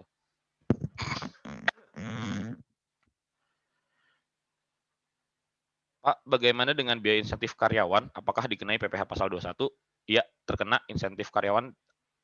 Perlu diingat ya, tidak hanya insentif, semua tunjangan maupun semua reimbursement adalah komponen PPh pasal 21. Jadi kadang-kadang kita suka lupa kalau karyawan melakukan reimbursement, misalnya kita minta karyawan beli suatu barang atau membeli tiket perjalanan dinas misalnya. Kalau kita transfer ke karyawan saat terkena pemeriksaan, itu akan dikenai sebagai objek PPh pasal 21. Untuk koreksi fiskal pada biaya, apakah ada ketentuannya tertentu agar tetap bisa diakui sebagai biaya? Nah, koreksi fiskal ini sebenarnya sudah diatur dalam Undang-Undang PPh pasal 9 tahun 2008 ya kalau nggak salah. Jadi di situ ada ketentuan-ketentuan apa saja yang terkena koreksi. Nah, untuk menghindarinya atau agar tetap bisa diakui sebagai biaya, maka kita harus sesuaikan pencatatannya atau pemberian fasilitasnya. Halo, selamat malam. Mau tanya untuk UMKM dalam bidang IT, yaitu web development dan servis komputer, seluruh pekerjaan dikerjakan oleh pemilik PT, tidak ada karyawan, apakah tetap harus bayar PPh? Tetap harus bayar PPh 0,5% dari PT itu sendiri. Dan jangan lupa, pemilik PT ini saat menarik keuntungan, pilihannya hanya dua, gaji atau dividen. Di mana gaji dan dividen ini masih terkena pajak ya, Bapak Ibu. Memang dalam UU Cipta Kerja kemarin, ada Omnibus Law terkait klaster perpajakan, dividen akan bebas pajak. Tapi hingga saat ini belum ada peraturan Menteri Keuangannya, sehingga kita belum tahu petunjuk teknisnya bagaimana. Tapi tentu di sini artinya PT harus bayar PPh 0,5% dan PT harus bayar PPh pasal 21 ataupun PPh atas dividen bagi direkturnya atau pemilik PT-nya. Karena kalau enggak, aliran uang dari PT ke direktur tadi tidak bisa dipertanggungjawabkan. Jika lawan transaksi tidak punya NPWP, tarif VPN-nya jadi berapa ya? Terima kasih. Tarif VPN tidak berubah, tetap 10%. Halo Kak, mau tanya lagi, untuk insentif PP 23, nanti yang akan dijurnal sebagai pendapatan lainnya, dan nanti akan dikoreksi ya Kak. Nah, kalau untuk kita insentif VPh pasal 23 kan sebenarnya ya, Bapak Ibu, semua orang yang pakai insentif VP pasal 23, semuanya akan dikoreksi. Jadi kalau kita Bapak Ibu familiar dengan SPT 1771, kita kan biasa tulis ada biayanya, ada biaya gaji, biaya HPP, ada penjualan dan lain sebagainya. Nanti semua itu akan kita koreksi fiskal. Nanti ada teman-teman ada kolomnya di mana penghasilan yang sudah terkena yang akan dikoreksi fiskal karena terkena PPh final. Jadi semuanya memang akan dikoreksi fiskal sehingga tidak ada pajak yang perlu dibayar lagi. Kak, sebaiknya akun utang PPh di COA digabung atau dipisah ya antara akun utang PPh 21, 23 dan lain-lain. Kalau saran saya sih lebih baik dipisah biar nggak bingung. Karena seperti saya bilang setiap akhir tahun itu pasti ada hutang pajaknya. Ada hutang pajak PPh 21, ada hutang pajak PPh 4 ayat 2, PPN misalnya, dan lain sebagainya. Bagaimana evaluasi kita terhadap pendapatan yang termasuk SE 24, di mana kita mendapat bukti potong sedangkan kita tidak membuka faktur pajak. Nah ini sebenarnya tidak ada masalah. Kalau kita tidak, seperti tadi sempat kita bahas ya, ada beberapa hal yang memang diizinkan oleh Dirjen Pajak. Jadi ada beberapa hal yang memang secara selisih diizinkan apabila ada misalnya tidak terima atau kita tidak wajib mengeluarkan faktur pajaknya. Seperti misalnya saat kita bertransaksi dengan pemerintah, PPN-nya itu kan sudah mereka setorkan, atau misalnya dengan kawasan berikat, kawasan industri, PPN-nya itu sudah mereka setorkan, jadi tidak, terbebas dari PPN, sehingga itu boleh secara perbedaan yang terjadinya. Pak mau tanya soal debt to equity ratio, yang biaya bunga pinjaman, yang biaya bunga pinjamannya melebihi rasio tidak boleh dibiayakan ya Pak. Lalu kalau misalnya nanti di tahun kesekian debt to equity rasionya sudah masuk syarat karena hutang sudah diangsur, itu apa kemudian di tahun tersebut bunganya jadi boleh full dibiayakan. Oke, perlu kita ketahui secara umum bahwa debt to equity rasionya saat ini kan adalah 1:4 ya, teman-teman ya. Jadi kalau misalnya kita punya hutang yang nilainya lebih dari 4 kali dari equity kita, sebenarnya itu sudah mulai masuk ke pemeriksaan oleh Ditjen Pajak. Maksudnya potensial untuk ketemuan pajaknya itu sudah sangat tinggi. Jadi jangankan biaya bunganya, tapi beban bunga tersebut pun, beban hutang pajak itu, hutang pinjamannya itu sendiri pun bisa jadi harus kena koreksi. Saat ini saya PKP NPWP pribadi. Bagaimana untuk menjadi PKP badan dan mana yang bagus, PT atau CV? Oke, saran saya buat Pak Arwin Ahmad untuk segera menjadi CV ataupun PT. Maksud saya di sini adalah sangat rugi saat kita menjadi PKP dan NPWP pribadi. Kenapa? Karena dengan NPWP pribadi, apapun yang kita jual akan terkena pajak. Misalnya, Bapak menjadi PKP karena berdagang alat, anggaplah alat bangunan gitu ya, bahan bangunan. Lalu Bapak jual rumah, mungkin sedang investasi mau beli rumah baru dan jual rumah lamanya. Saat terjadi transaksi tersebut, PPN atas penjualan rumah itu akan ditagihkan ke Bapak. Ini kerugian utama menjadi PKP dalam NPWP pribadi. Nah, untuk menjadi PKP badan, tentu Bapak harus mendirikan CV atau PT. Saran saya, apabila memang ternyata marginnya cukup besar atau keuntungannya cukup besar, Bapak bisa ambil dalam bentuk CV. Karena nanti dari saat ini pun keuntungan pemilik CV itu sudah tidak terkena PPh pasal 21 ataupun tidak terkena PPh atas dividen. Memang sekali lagi saya ingatkan, dividen ini mungkin tidak akan terkena pajak di tahun 2021. Kita sedang menunggu peraturan Menteri Keuangannya. Namun kalimat pada undang-undangnya itu cukup tricky ya, Bapak Ibu ya. Dividen yang tidak terkena pajak adalah dividen yang diinvestasikan kembali dalam negeri. Diinvestasikan kembali ini tafsirannya masih luas sekali. Kalau misalnya Bapak Ibu menarik dividen lalu untuk membeli rumah pribadi, apakah itu termasuk investasi atau tidak, dan apakah bebas PPh-nya atau tidak gitu. Itu makanya saya bilang kita harus menunggu peraturan Menteri Keuangannya. Pak mau tanya, kalau di laporan SPT itu kan kalau tidak salah ada bahasa laporan keuangan fiskal dan komersial. Itu bagaimana ya Pak maksudnya, dan apakah di SPT harus ditampilkan dua-duanya? Oke, mungkin kita sedikit balik ke contoh ya Bapak Ibu saat kita melakukan koreksi seperti ini. Total internal di sini adalah total laporan keuangan komersil. Bisa dilihat secara komersil labanya adalah 1,9 M. Tapi secara laporan keuangan fiskal, karena ada penyesuaian fiskal, maka ada laba ruginya setelah berubah menjadi 2,3 M. Apakah harus ditampilkan dua-duanya? Tentu harus ada ditampilkan. Dalam arti nilai koreksi-koreksi yang saya tulis di sini, contohnya koreksi pengobatan karyawan, pajak penghasilan dan lain sebagainya ini ada kolomnya dalam SPT 1771 lampiran 1 itu adalah koreksi fiskalnya. Jadi secara otomatis pasti ada laba secara fiskal, ada laba secara komersil. Jika pakai sistem pinjam pakai untuk sewa gedung, apakah wajib store PPh final? Nah, ini memang sebenarnya banyak fiskus yang akan tetap meminta Bapak Ibu menyetorkan PPh finalnya. Namun kalau kita menunjukkan adanya surat pinjam pakai yang sah, kita bisa meminimalisir jumlah PPh final yang harus kita bayarkan. Bagaimana cara melakukan lembar kerja formulir SPT tahunan? Oh, mungkin cara isinya ya. Kalau cara isinya mohon maaf saya tidak bisa bagikan di hari ini. Tapi Bapak Ibu bisa lihat di YouTube itu udah banyak sekali tutorialnya. Saya mau tanya, antara persediaan dengan omset itu harus berapa ya agar aman? Nah, sebenarnya tidak ada masalah harus berapanya ya Bapak Ibu. Tapi pergerakan persediaan, harga pokok penjualan, dan omset itu harus seiring. Dalam arti tadi kita sudah banyak contohnya ya, kita punya persediaan awal berapa, tambah beli berapa, dikurangin HPP berapa, maka ada persediaan akhir seharusnya berapa. Itu yang harus kita jaga di neraca kita. Selamat malam Pak, untuk perusahaan baru yang belum melakukan aktivitas laporan bulanan dan tahunan pajak apa yang diperlukan? Tadi sudah kita bahas. Jadi yang wajib dilaporkan itu adalah SPT 21 bulan Desember dan SPT tahunannya.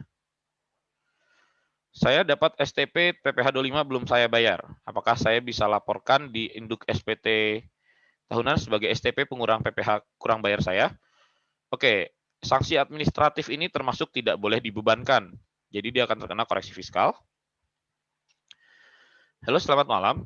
Apakah Fiskus mempunyai perhitungan internal, rasio penghasilan, dan total pajak yang dibayarkan ke DJP? Contoh PTX, penjualan 6M. EBT, earning before tax 800 juta, kurang bayar 11 juta. Totalnya 100 juta. Apakah Fiskus akan memperhitungkan total pajak yang sudah dibayar 100 juta terhadap penjualan 6M? Terima kasih. Oke, sebenarnya memang Fiskus punya, setahu saya kurang lebih ada 16 cara untuk menghitung kewajaran rasio penghasilan atau rasio laba terhadap omsetnya. Jadi teman-teman harus sangat hati-hati sekali. Memang jujur saya sendiri tidak tahu rumusnya seperti apa, tapi kita harus mempertanggungjawabkan laba kita ini memang sesuai dengan biaya-biayanya atau tidak. Itulah makanya setidaknya kita melakukan ekualisasi terhadap biaya, omset, dan neracanya gitu. Jadi selama angka yang misalnya kas dan bank, persediaan barang, dan lain-lainnya kita sudah equal, saya rasa teman-teman gak usah terlalu khawatir saat mendapatkan surat dari Fiskus. Pak, untuk yayasan itu salah satu nirlaba ya? Apakah tetap dikenakan tarif PPh badan jika pendapatannya sudah mencapai 4,8 M?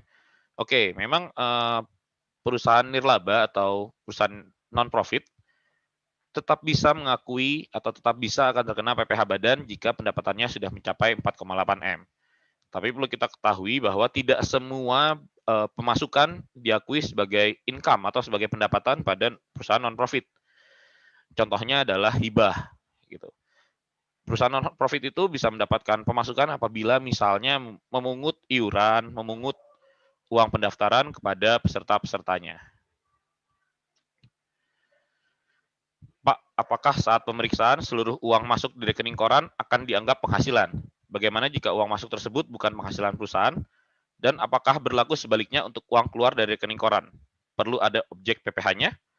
Oke, satu hal yang perlu kita pahami ya, uang masuk di rekening koran opsinya hanya ada 3. Yang pertama jelas adalah pemasukan atau penghasilan.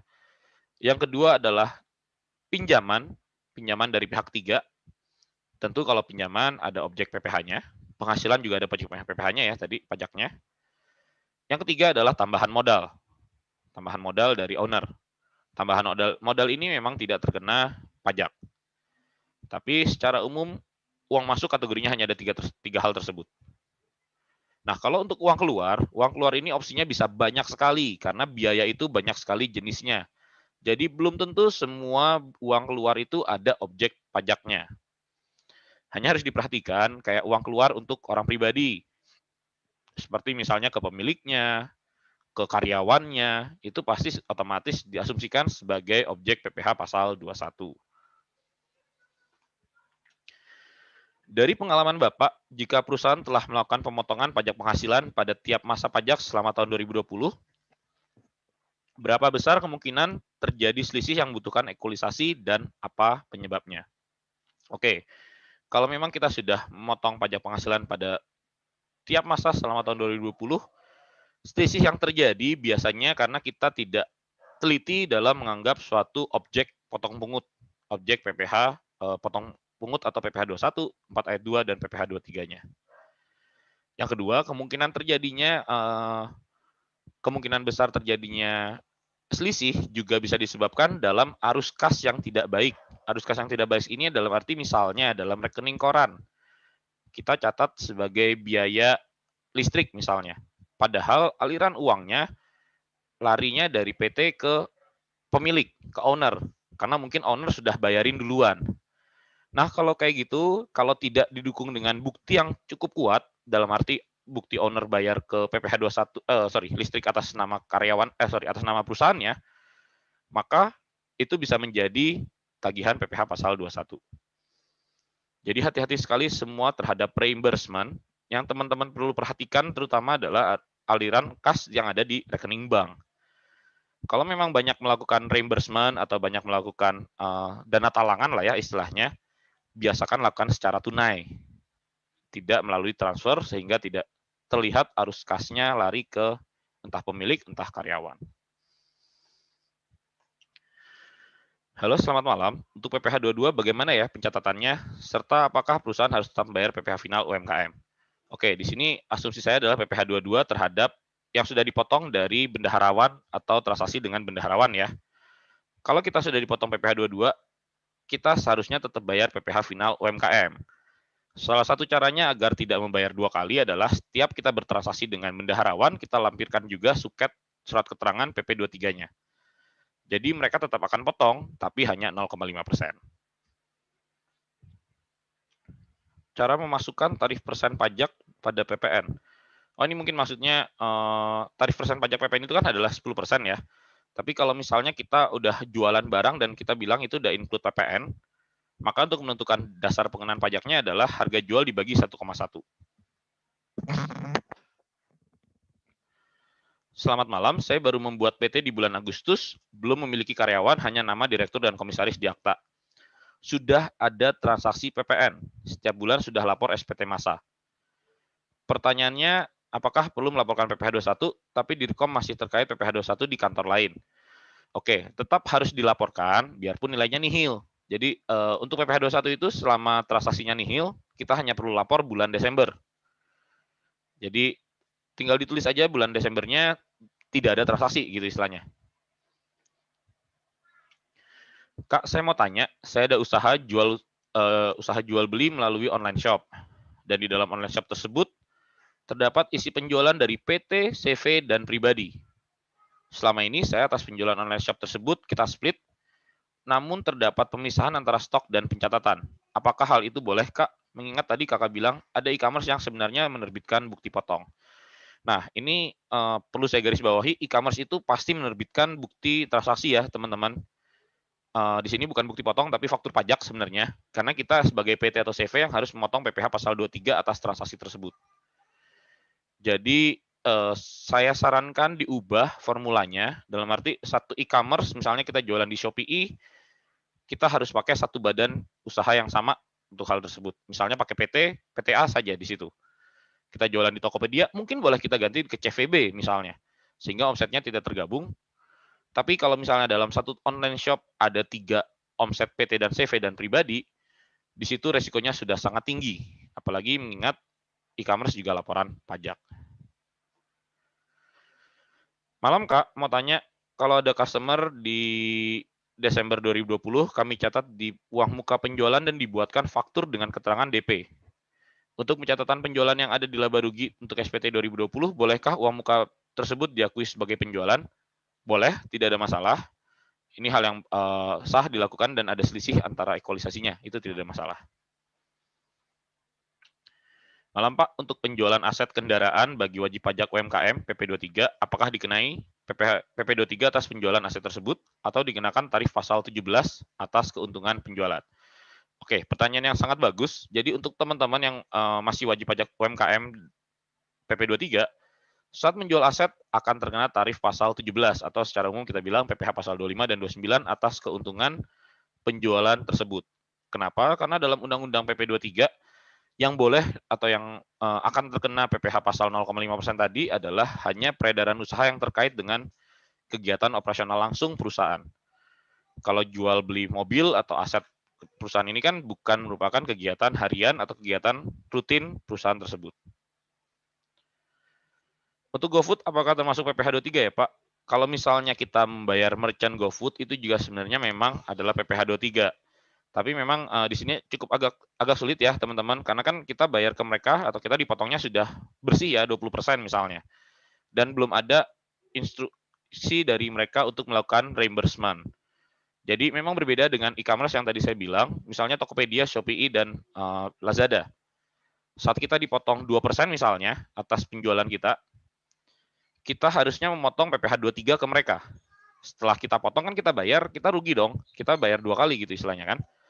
Tapi atas PPh 23 yang kita sudah bayarkan, kita bisa minta reimbursement atau kita bisa minta penggantian uangnya dari refund dari e-commerce tersebut. Jika kita ikut prakerja dan dapat insentif, apakah dilaporkan sebagai penghasilan untuk menghitung PPh 21?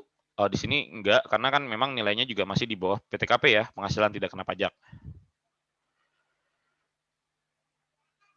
Malam Kak mau tanya, jika ada transaksi dengan UMKM di mana SK PP 23 berakhir tanggal 31 Desember 2020, atas transaksi Januari UMKM belum memberikan SK PP 23-nya. Apakah kita potong PPh 23 atau tidak perlu dipotong? Kalau terkait dengan transaksi jasa, maka kita harus potong PPh pasal 23-nya. Tapi kalau ini adalah jual beli, maka kita tidak perlu potong apa-apa. Kak mau tanya, untuk SPT pribadi atas PPh 21 yang mendapat insentif, apakah insentif tersebut mau diakui sebagai pendapatan? Untuk SPT pribadinya tentu itu tetap diakui sebagai pendapatan ya, tidak ada yang berubah dari pendapatannya. Yang berbeda adalah pembayaran pajaknya saja. Bagaimana melakukan prosedur equalisasi pajak dalam pemeriksaan? Nah, ini yang seperti yang sudah digambarkan dari tadi gitu. Kita harus analisis arus kasnya, analisis arus persediaan barangnya, analisis transaksi apa saja yang ada di rekening korannya, karena rekening koran itu tidak bisa kita umpetin ya istilahnya, nggak bisa kita palsuin. Sehingga kita harus tahu transaksinya itu sudah kita selesaikan semua atau belum kewajiban perpajakannya. Pak, untuk Yayasan Yatim Piatu, bagaimana equalisasi pelaporan fiskal? Apa saja yang dikenakan selain PPh pasal 21? Nah, memang untuk perusahaan nirlaba, lagi-lagi, semua biayanya itu tetap memiliki kewajiban potong pungut PPh pasal 21, 23, dan 4 ayat 2. Jadi misalnya yayasan melakukan sewa tempat, ya tetap yayasan harus memotong PPh 10%-nya atas sewa tempat tersebut dan melaporkan dan membayarkannya. Jadi yang berbeda itu hanya pengakuan pendapatan ya di perusahaan non-profit. Jadi PPh 25 yang sudah kita bayarkan akan dipotong di PPh 29. Apakah betul seperti itu, Pak? Betul. Jadi PPh 25 ini adalah cicilan, sehingga PPh 29-nya tidak terlalu besar sebenarnya. Dia akan diperhitungkan sebagai kredit pajak. Perhitungan PPh 25 Januari sampai April 2021 ini bagaimana ya? Karena laporan keuangannya belum selesai. Sedangkan sebelumnya pakai PP pasal 23. Nah, memang teman-teman bisa sebenarnya bayar dengan laba rugi yang ada seadanya dulu, laporan yang perkiraan dulu. Baru nanti disesuaikan di laporan bulan April. Tapi kalau teman-teman tidak bayar, ada risiko akan ditagihkan keterlambatan pembayarannya. Saat ini kan untuk PPh 23 sudah menggunakan e-bukti potong. Apakah bermasalah jika kita tidak melakukan pelaporan atas lawan transaksi yang memiliki SKB atau SKPP 23? Tidak ada masalah, karena memang begini, kalau untuk lawan transaksi yang memiliki SKB, tentu kita harus laporkan juga, karena ada opsinya ya teman-teman, kita bisa masukin nomor SKB-nya. Dan karena sudah online, tentu nomor SKB tersebut akan terdaftar atau tidak. Tapi kalau di SKPP 23, memang tidak ada kewajiban untuk memotong atau melaporkan bukti potongnya. Jadi berbeda ya, surat keterangan bebas. Surat keterangan bebas itu dia seharusnya dipotong, tapi dia dibebaskan. Sedangkan surat keterangan Suket PP 23 adalah surat keterangan bahwa dia tidak terkena PPh pasal 23. Jadi tidak perlu dipotong sama sekali, tidak perlu dilaporkan sama sekali. Suatu perusahaan representatif asing, apa perlu menjadi PKP karena tidak mendapat penghasilan? Mohon maaf, ini pertanyaannya ada cukup bias ya. Perlu diingat bahwa PKP ini terkaitnya adalah omset 4,8 M. Kalau tidak ada income atau tidak ada omset sebesar 4,8 M, menurut saya tidak wajib menjadi PKP. Tapi banyak sekali kasus representatif asing ini adalah uang dari pihak asing atau dari pihak prinsipal transfer ke representatif di Indonesia, dan itu tidak diakui oleh pendapatan dari perusahaan yang di sini. Padahal karena kepemilikannya mungkin bukan PT yang sama dari LT yang sama dari yang di luar negeri, LTD yang sama, maka dia dianggapnya tetap sebagai income buat perusahaan representatif asing tersebut. Kak, perusahaan yang belum PKP apakah bisa terbit bukti potong PPh 23? Bisa menerbitkan bukti potong? Bisa. Tetap bisa. Untuk UMKM, kapan harus membuat laporan keuangan dan tidak dapat lagi menggunakan PPh final 0,5%? Kalau kita adalah PT, terakhir adalah tahun lalu 2020. Jadi tahun 2020 harus sudah membuat laporan keuangan, di tahun 2021 sudah tidak boleh menggunakan PPh pasal 25, PPh pasal 0,5%. Untuk CV, tahun ini adalah tahun terakhir. Jadi tahun depan harus sudah menggunakan PPh pasal 25. Kalau UMKM orang pribadi masih bisa, artinya sampai tahun 2024. Tapi perlu diingat, jadi yang tidak boleh menggunakan PPh final 0,5% ini adalah perusahaan yang sudah menggunakan tarif tersebut sejak tahun 2018. Kalau Bapak Ibu mendirikan PT-nya tahun 2019, artinya kan baru dipakai tahun 2019, tahun 2020, maka tahun 2021 masih boleh pakai 0,5%. Kak, kalau perusahaan dalam bidang pemrograman bekerja sama dengan badan usaha milik daerah, milik desa, apakah harus ber-PKP dan apa saja pajak yang melekat? Kalau untuk apakah harus ber-PKP, biasanya tergantung BUMD-nya ya, Bapak Ibu. Tapi biasanya sih mereka minta memang PKP. Kalau kewajiban pajak yang melekat, sebenarnya kalau kita masih di bawah 4,8 miliar, tentu kita tetap wajib bayar PP 23-nya. Walaupun BUMD tadi mungkin sudah motong PPh pasal 22 dan seterusnya. Kak mau tanya, ada kasus saya mendapatkan faktur pajak masukan sekitar 7M dalam 1 tahun. Namun sampai saat ini tidak pernah membayar 0,5% dikarenakan barang yang saya pesan itu langsung saya tujukan kepada customer saya. Saya di sini hanya sebagai perantara, tidak ada markup. Yang saya hanya dapat adalah komisi, dan saya pun sudah membayar komisi atas penjualan tersebut. Apakah ini dilarang, Kak? Nah, ini pertanyaan yang cukup bagus, dan kasus ini cukup banyak terjadi ya, Bapak Ibu. Yang pertama, tolong dipastikan dalam KLU-nya, klasifikasi lapangan usahanya, apakah tertulis tulisan klasifikasinya adalah mendapatkan kontrak balas jasa, mendapatkan fee balas jasa atas kontrak yang terjadi. Kalau memang seperti itu boleh, tapi kalau tidak, di mata Fiskus ini teman-teman dianggap melakukan penjualan senilai 7M.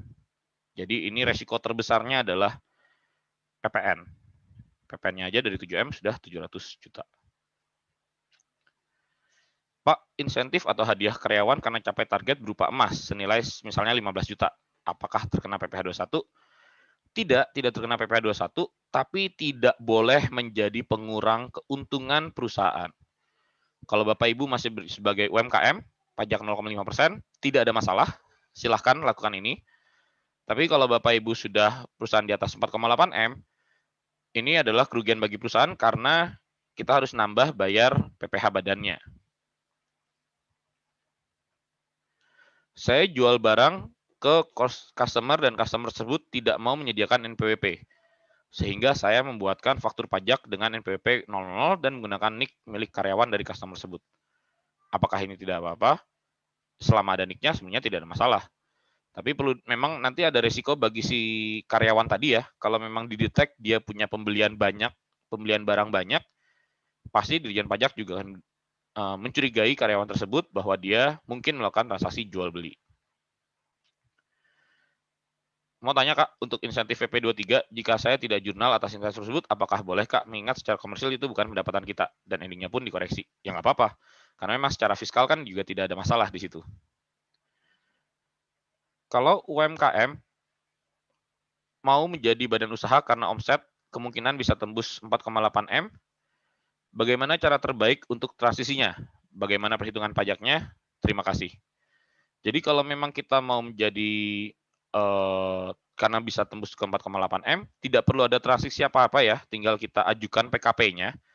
Saran saya adalah jangan sampai terlambat. Jadi misalnya kita tahu omset per bulannya udah di angka 400 juta, 1 bulan atau 2 bulan sebelum mencapai 4,8M, ajukan dulu jadi PKP. Nah, kalau untuk PPh badan di tahun berjalannya, misalnya kita di bulan Agustus sudah menjadi omsetnya 4,8M. Di bulan Agustus sampai bulan Desember kita masih bayar 0,5%. Tapi di Januarinya kita harus perhitungkan PPh 25 dan 29-nya untuk tahun berikutnya gitu ya. Tapi jangan lupa saat Agustus tadi sudah di atas 4,8M, maka di bulan itu juga kita harus sudah mengajukan atau mendaftarkan diri sebagai PKP.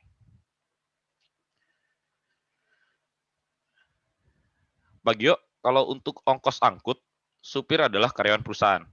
Bagaimana pencatatannya supaya tidak terkena PPh pasal 23? Apakah bukti biaya bisa berupa kwitansi yang ditandatangani supir tersebut untuk penggantian biaya tiket kapal dan BBM? Bisa selama memang harta atau mobilnya juga kita akui dalam SPT badan kita. Jadi kita bisa tulis itu sebagai biaya transportasi di perusahaan kita. Kak, mau nanya dong, kalau perusahaan UMKM dan konstruksi yang kena final, apakah bayar PP 23 juga yang 0,5 itu juga? Tidak, kalau konstruksi sudah kena PPh final 2%, selama memiliki SIUP JK, surat izin usaha jasa konstruksi, dan terdaftar dalam asosiasi jasa konstruksi, maka tidak perlu bayar 0,5%.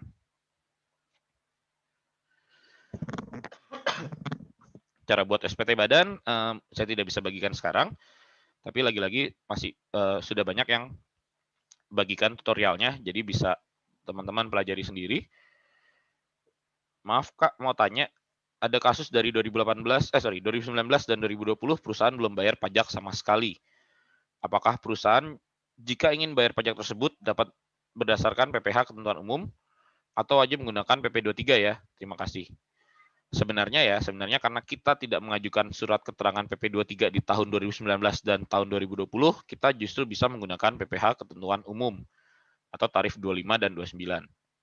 Tapi tergantung juga saat berdiri perusahaan itu apakah kita mengajukan penggunaan PP pasal 23 langsung atau memang kita baru hitung di PPh 25-nya gitu. Apakah semua periksaan pajak itu serinci itu mengingat petugas pajak tidak sebanyak WP? Ya, memang sebenarnya tidak semua pemeriksa pajak bisa sedetail atau serinci ini. Tapi nggak ada salahnya saat misalnya kita udah dapat surat cinta, kita melakukan ekolisasi terlebih dahulu, biar kita bisa mempersiapkan, membangun argumen yang akan ditanyain oleh petugas pajak. Untuk persediaan rusak atau basi perhitungannya bagaimana ya Pak? Itu kalau saran saya diperhitungkan ke HPP ya, dianggap sebagai barang rusak, barang hilang. Jadi kalau kita tulis ada biaya barang hilang, biasanya butuh surat keterangan kehilangan dari kepolisian dan lain-lain. Tapi kalau saran saya itu akan meningkatkan HPP, jadi kita masukin ke biaya operasional, biaya produksinya gitu. Sehubungan COVID, perusahaan rugi. Apakah WP akan diperiksa mengingat perusahaan yang rugi kan banyak banget? Terima kasih. Secara teori sih kemungkinan diperiksanya memang lebih tinggi ya, tetap tinggi mas saya, tetap lebih tinggi daripada perusahaan yang untung. Tapi kembali mengingat sedang kondisi pandemi, maka saya rasa selama kita bisa membuktikan memang arus kas masuknya dan lain-lainnya memang menandakan kita kerugian, jadi tidak perlu khawatir. Maaf Pak, agak melenceng sedikit pertanyaannya. Jika ada istri status pegawai, namun memiliki saham di 2 PT. Di PT A, saham merupakan hibah dari orang tua sebagai direksi juga. Saham di PT B, uang kas dari suami, NPWP suami istri terpisah. Apakah harus ada bukti surat hibah atau bagaimana di pelaporan SPT pribadinya? SPT istri masih sebagai pegawai karena bukti potong dari A sebagai direksi. Oke, kalau memang hibah sebenarnya tidak terlalu penting ya, tidak perlu bukti surat hibah selama pemberi hibahnya itu juga memiliki harta untuk dihibahkan. Maksudnya begini, misalnya kita terima hibah dari orang tua, terima hibah senilai 2M. Apakah penghasilan dia, orang tua, ataukah harta dia memang memungkinkan untuk memberikan hibah tersebut? Selama nilainya masih masuk, masih equal, tidak ada masalah. Apakah pinjaman dari orang ketiga dalam hal bukan memegang saham ada unsur PPh 23 juga Kak? Ada, PPh 23 atas bunga pinjaman. Tarifnya 15%. Halo Kak, untuk perhitungan PPh 25 2021 berarti untuk tarifnya adalah 11% dan fasilitas jadi 22 ya? Betul. Dan tarif ini akan turun di tahun 2022 menjadi 10% dan 20%. Untuk perusahaan baru yang belum lapor PPh 21 sampai dengan sekarang, dan baru akan dilaporkan bulan Februari ini, ada denda nggak ya? Ada denda. Jadi dendanya cuma 100.000 sih sebenarnya, kalau memang hanya terlambat lapor ya.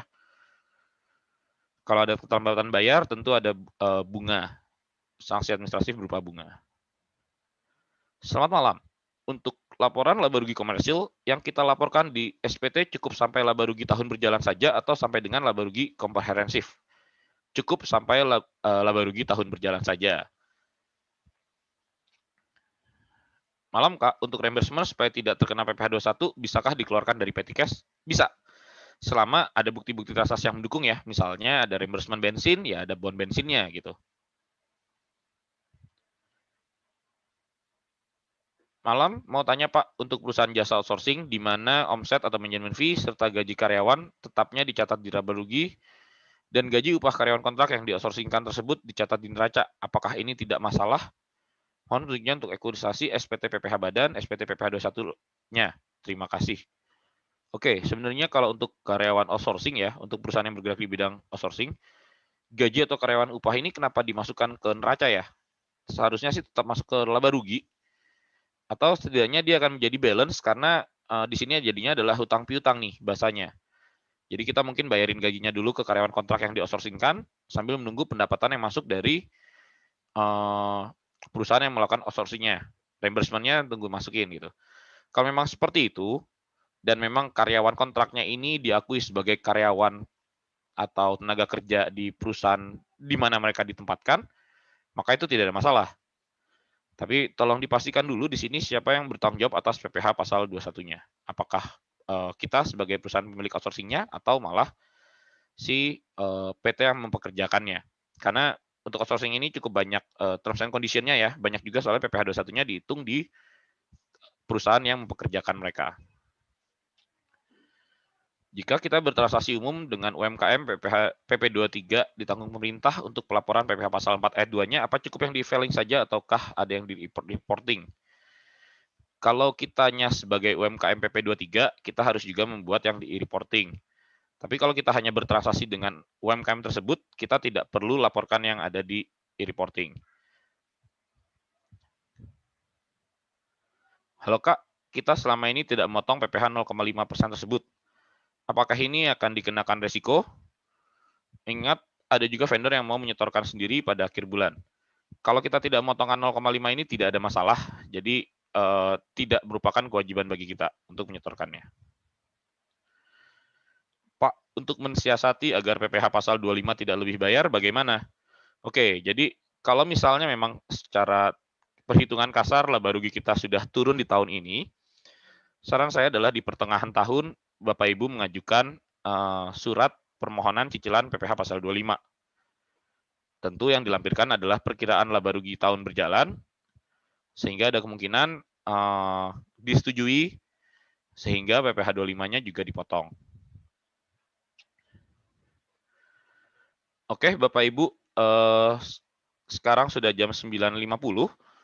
Mohon maaf masih banyak pertanyaan yang belum terjawab, tapi mungkin Bapak Ibu bisa bergabung lagi dengan mini kelas kami lainnya, sehingga teman-teman kita bisa berdiskusi lebih banyak tentang permasalahan perpajakan. Sekali lagi terima kasih atas kehadirannya pada workshop hari ini. Saya kembalikan dulu ke panitia, silahkan. Baik, terima kasih Pak Gio.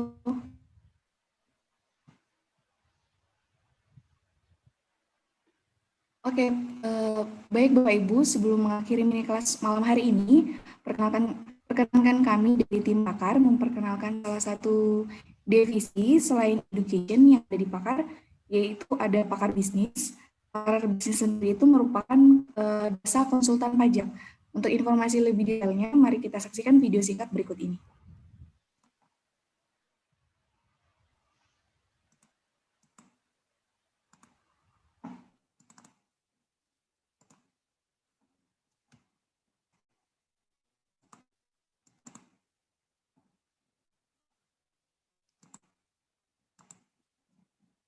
Pakar bisnis. Terlalu banyak pekerjaan dan tidak ada waktu untuk mengerjakannya. Di Pakar, selain Pakar Workshop, kami memiliki divisi lain, yaitu Pakar Bisnis. Pakar Bisnis, kami tenaga profesional yang siap membantu pekerjaan Bapak Ibu, sehingga Anda fokus dalam pengembangan bisnis Anda. Pakar Bisnis dan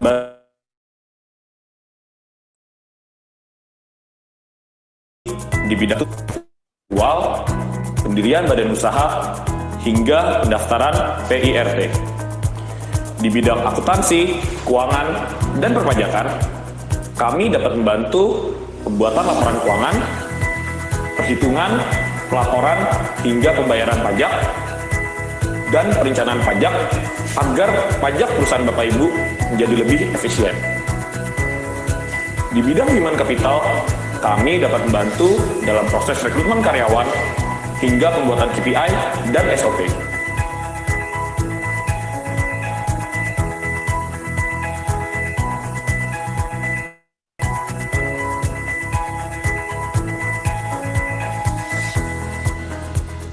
Testimonial dari klien-klien yang pernah menggunakan jasa kami akan ditampilkan. Segera hubungi kami untuk mendapatkan konsultasi gratis. Sampai jumpa.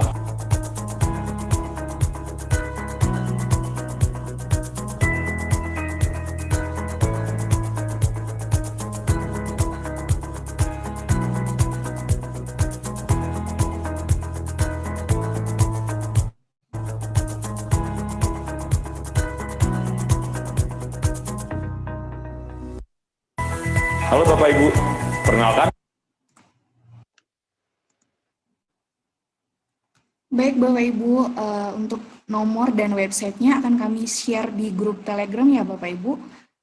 Sekali lagi untuk nomor dan website Pakar Bisnis bisa dicek di grup Telegramnya. Baik, sekian mini kelas kita malam hari ini. Atas waktu dan kesempatan Bapak Ibu kami ucapkan terima kasih. Kepada Pak Gio, terima kasih untuk materinya Pak. Semoga materinya dapat bermanfaat bagi Bapak Ibu. Sampai bertemu di mini kelas berikutnya. Selamat malam. Terima kasih dan selamat malam semuanya.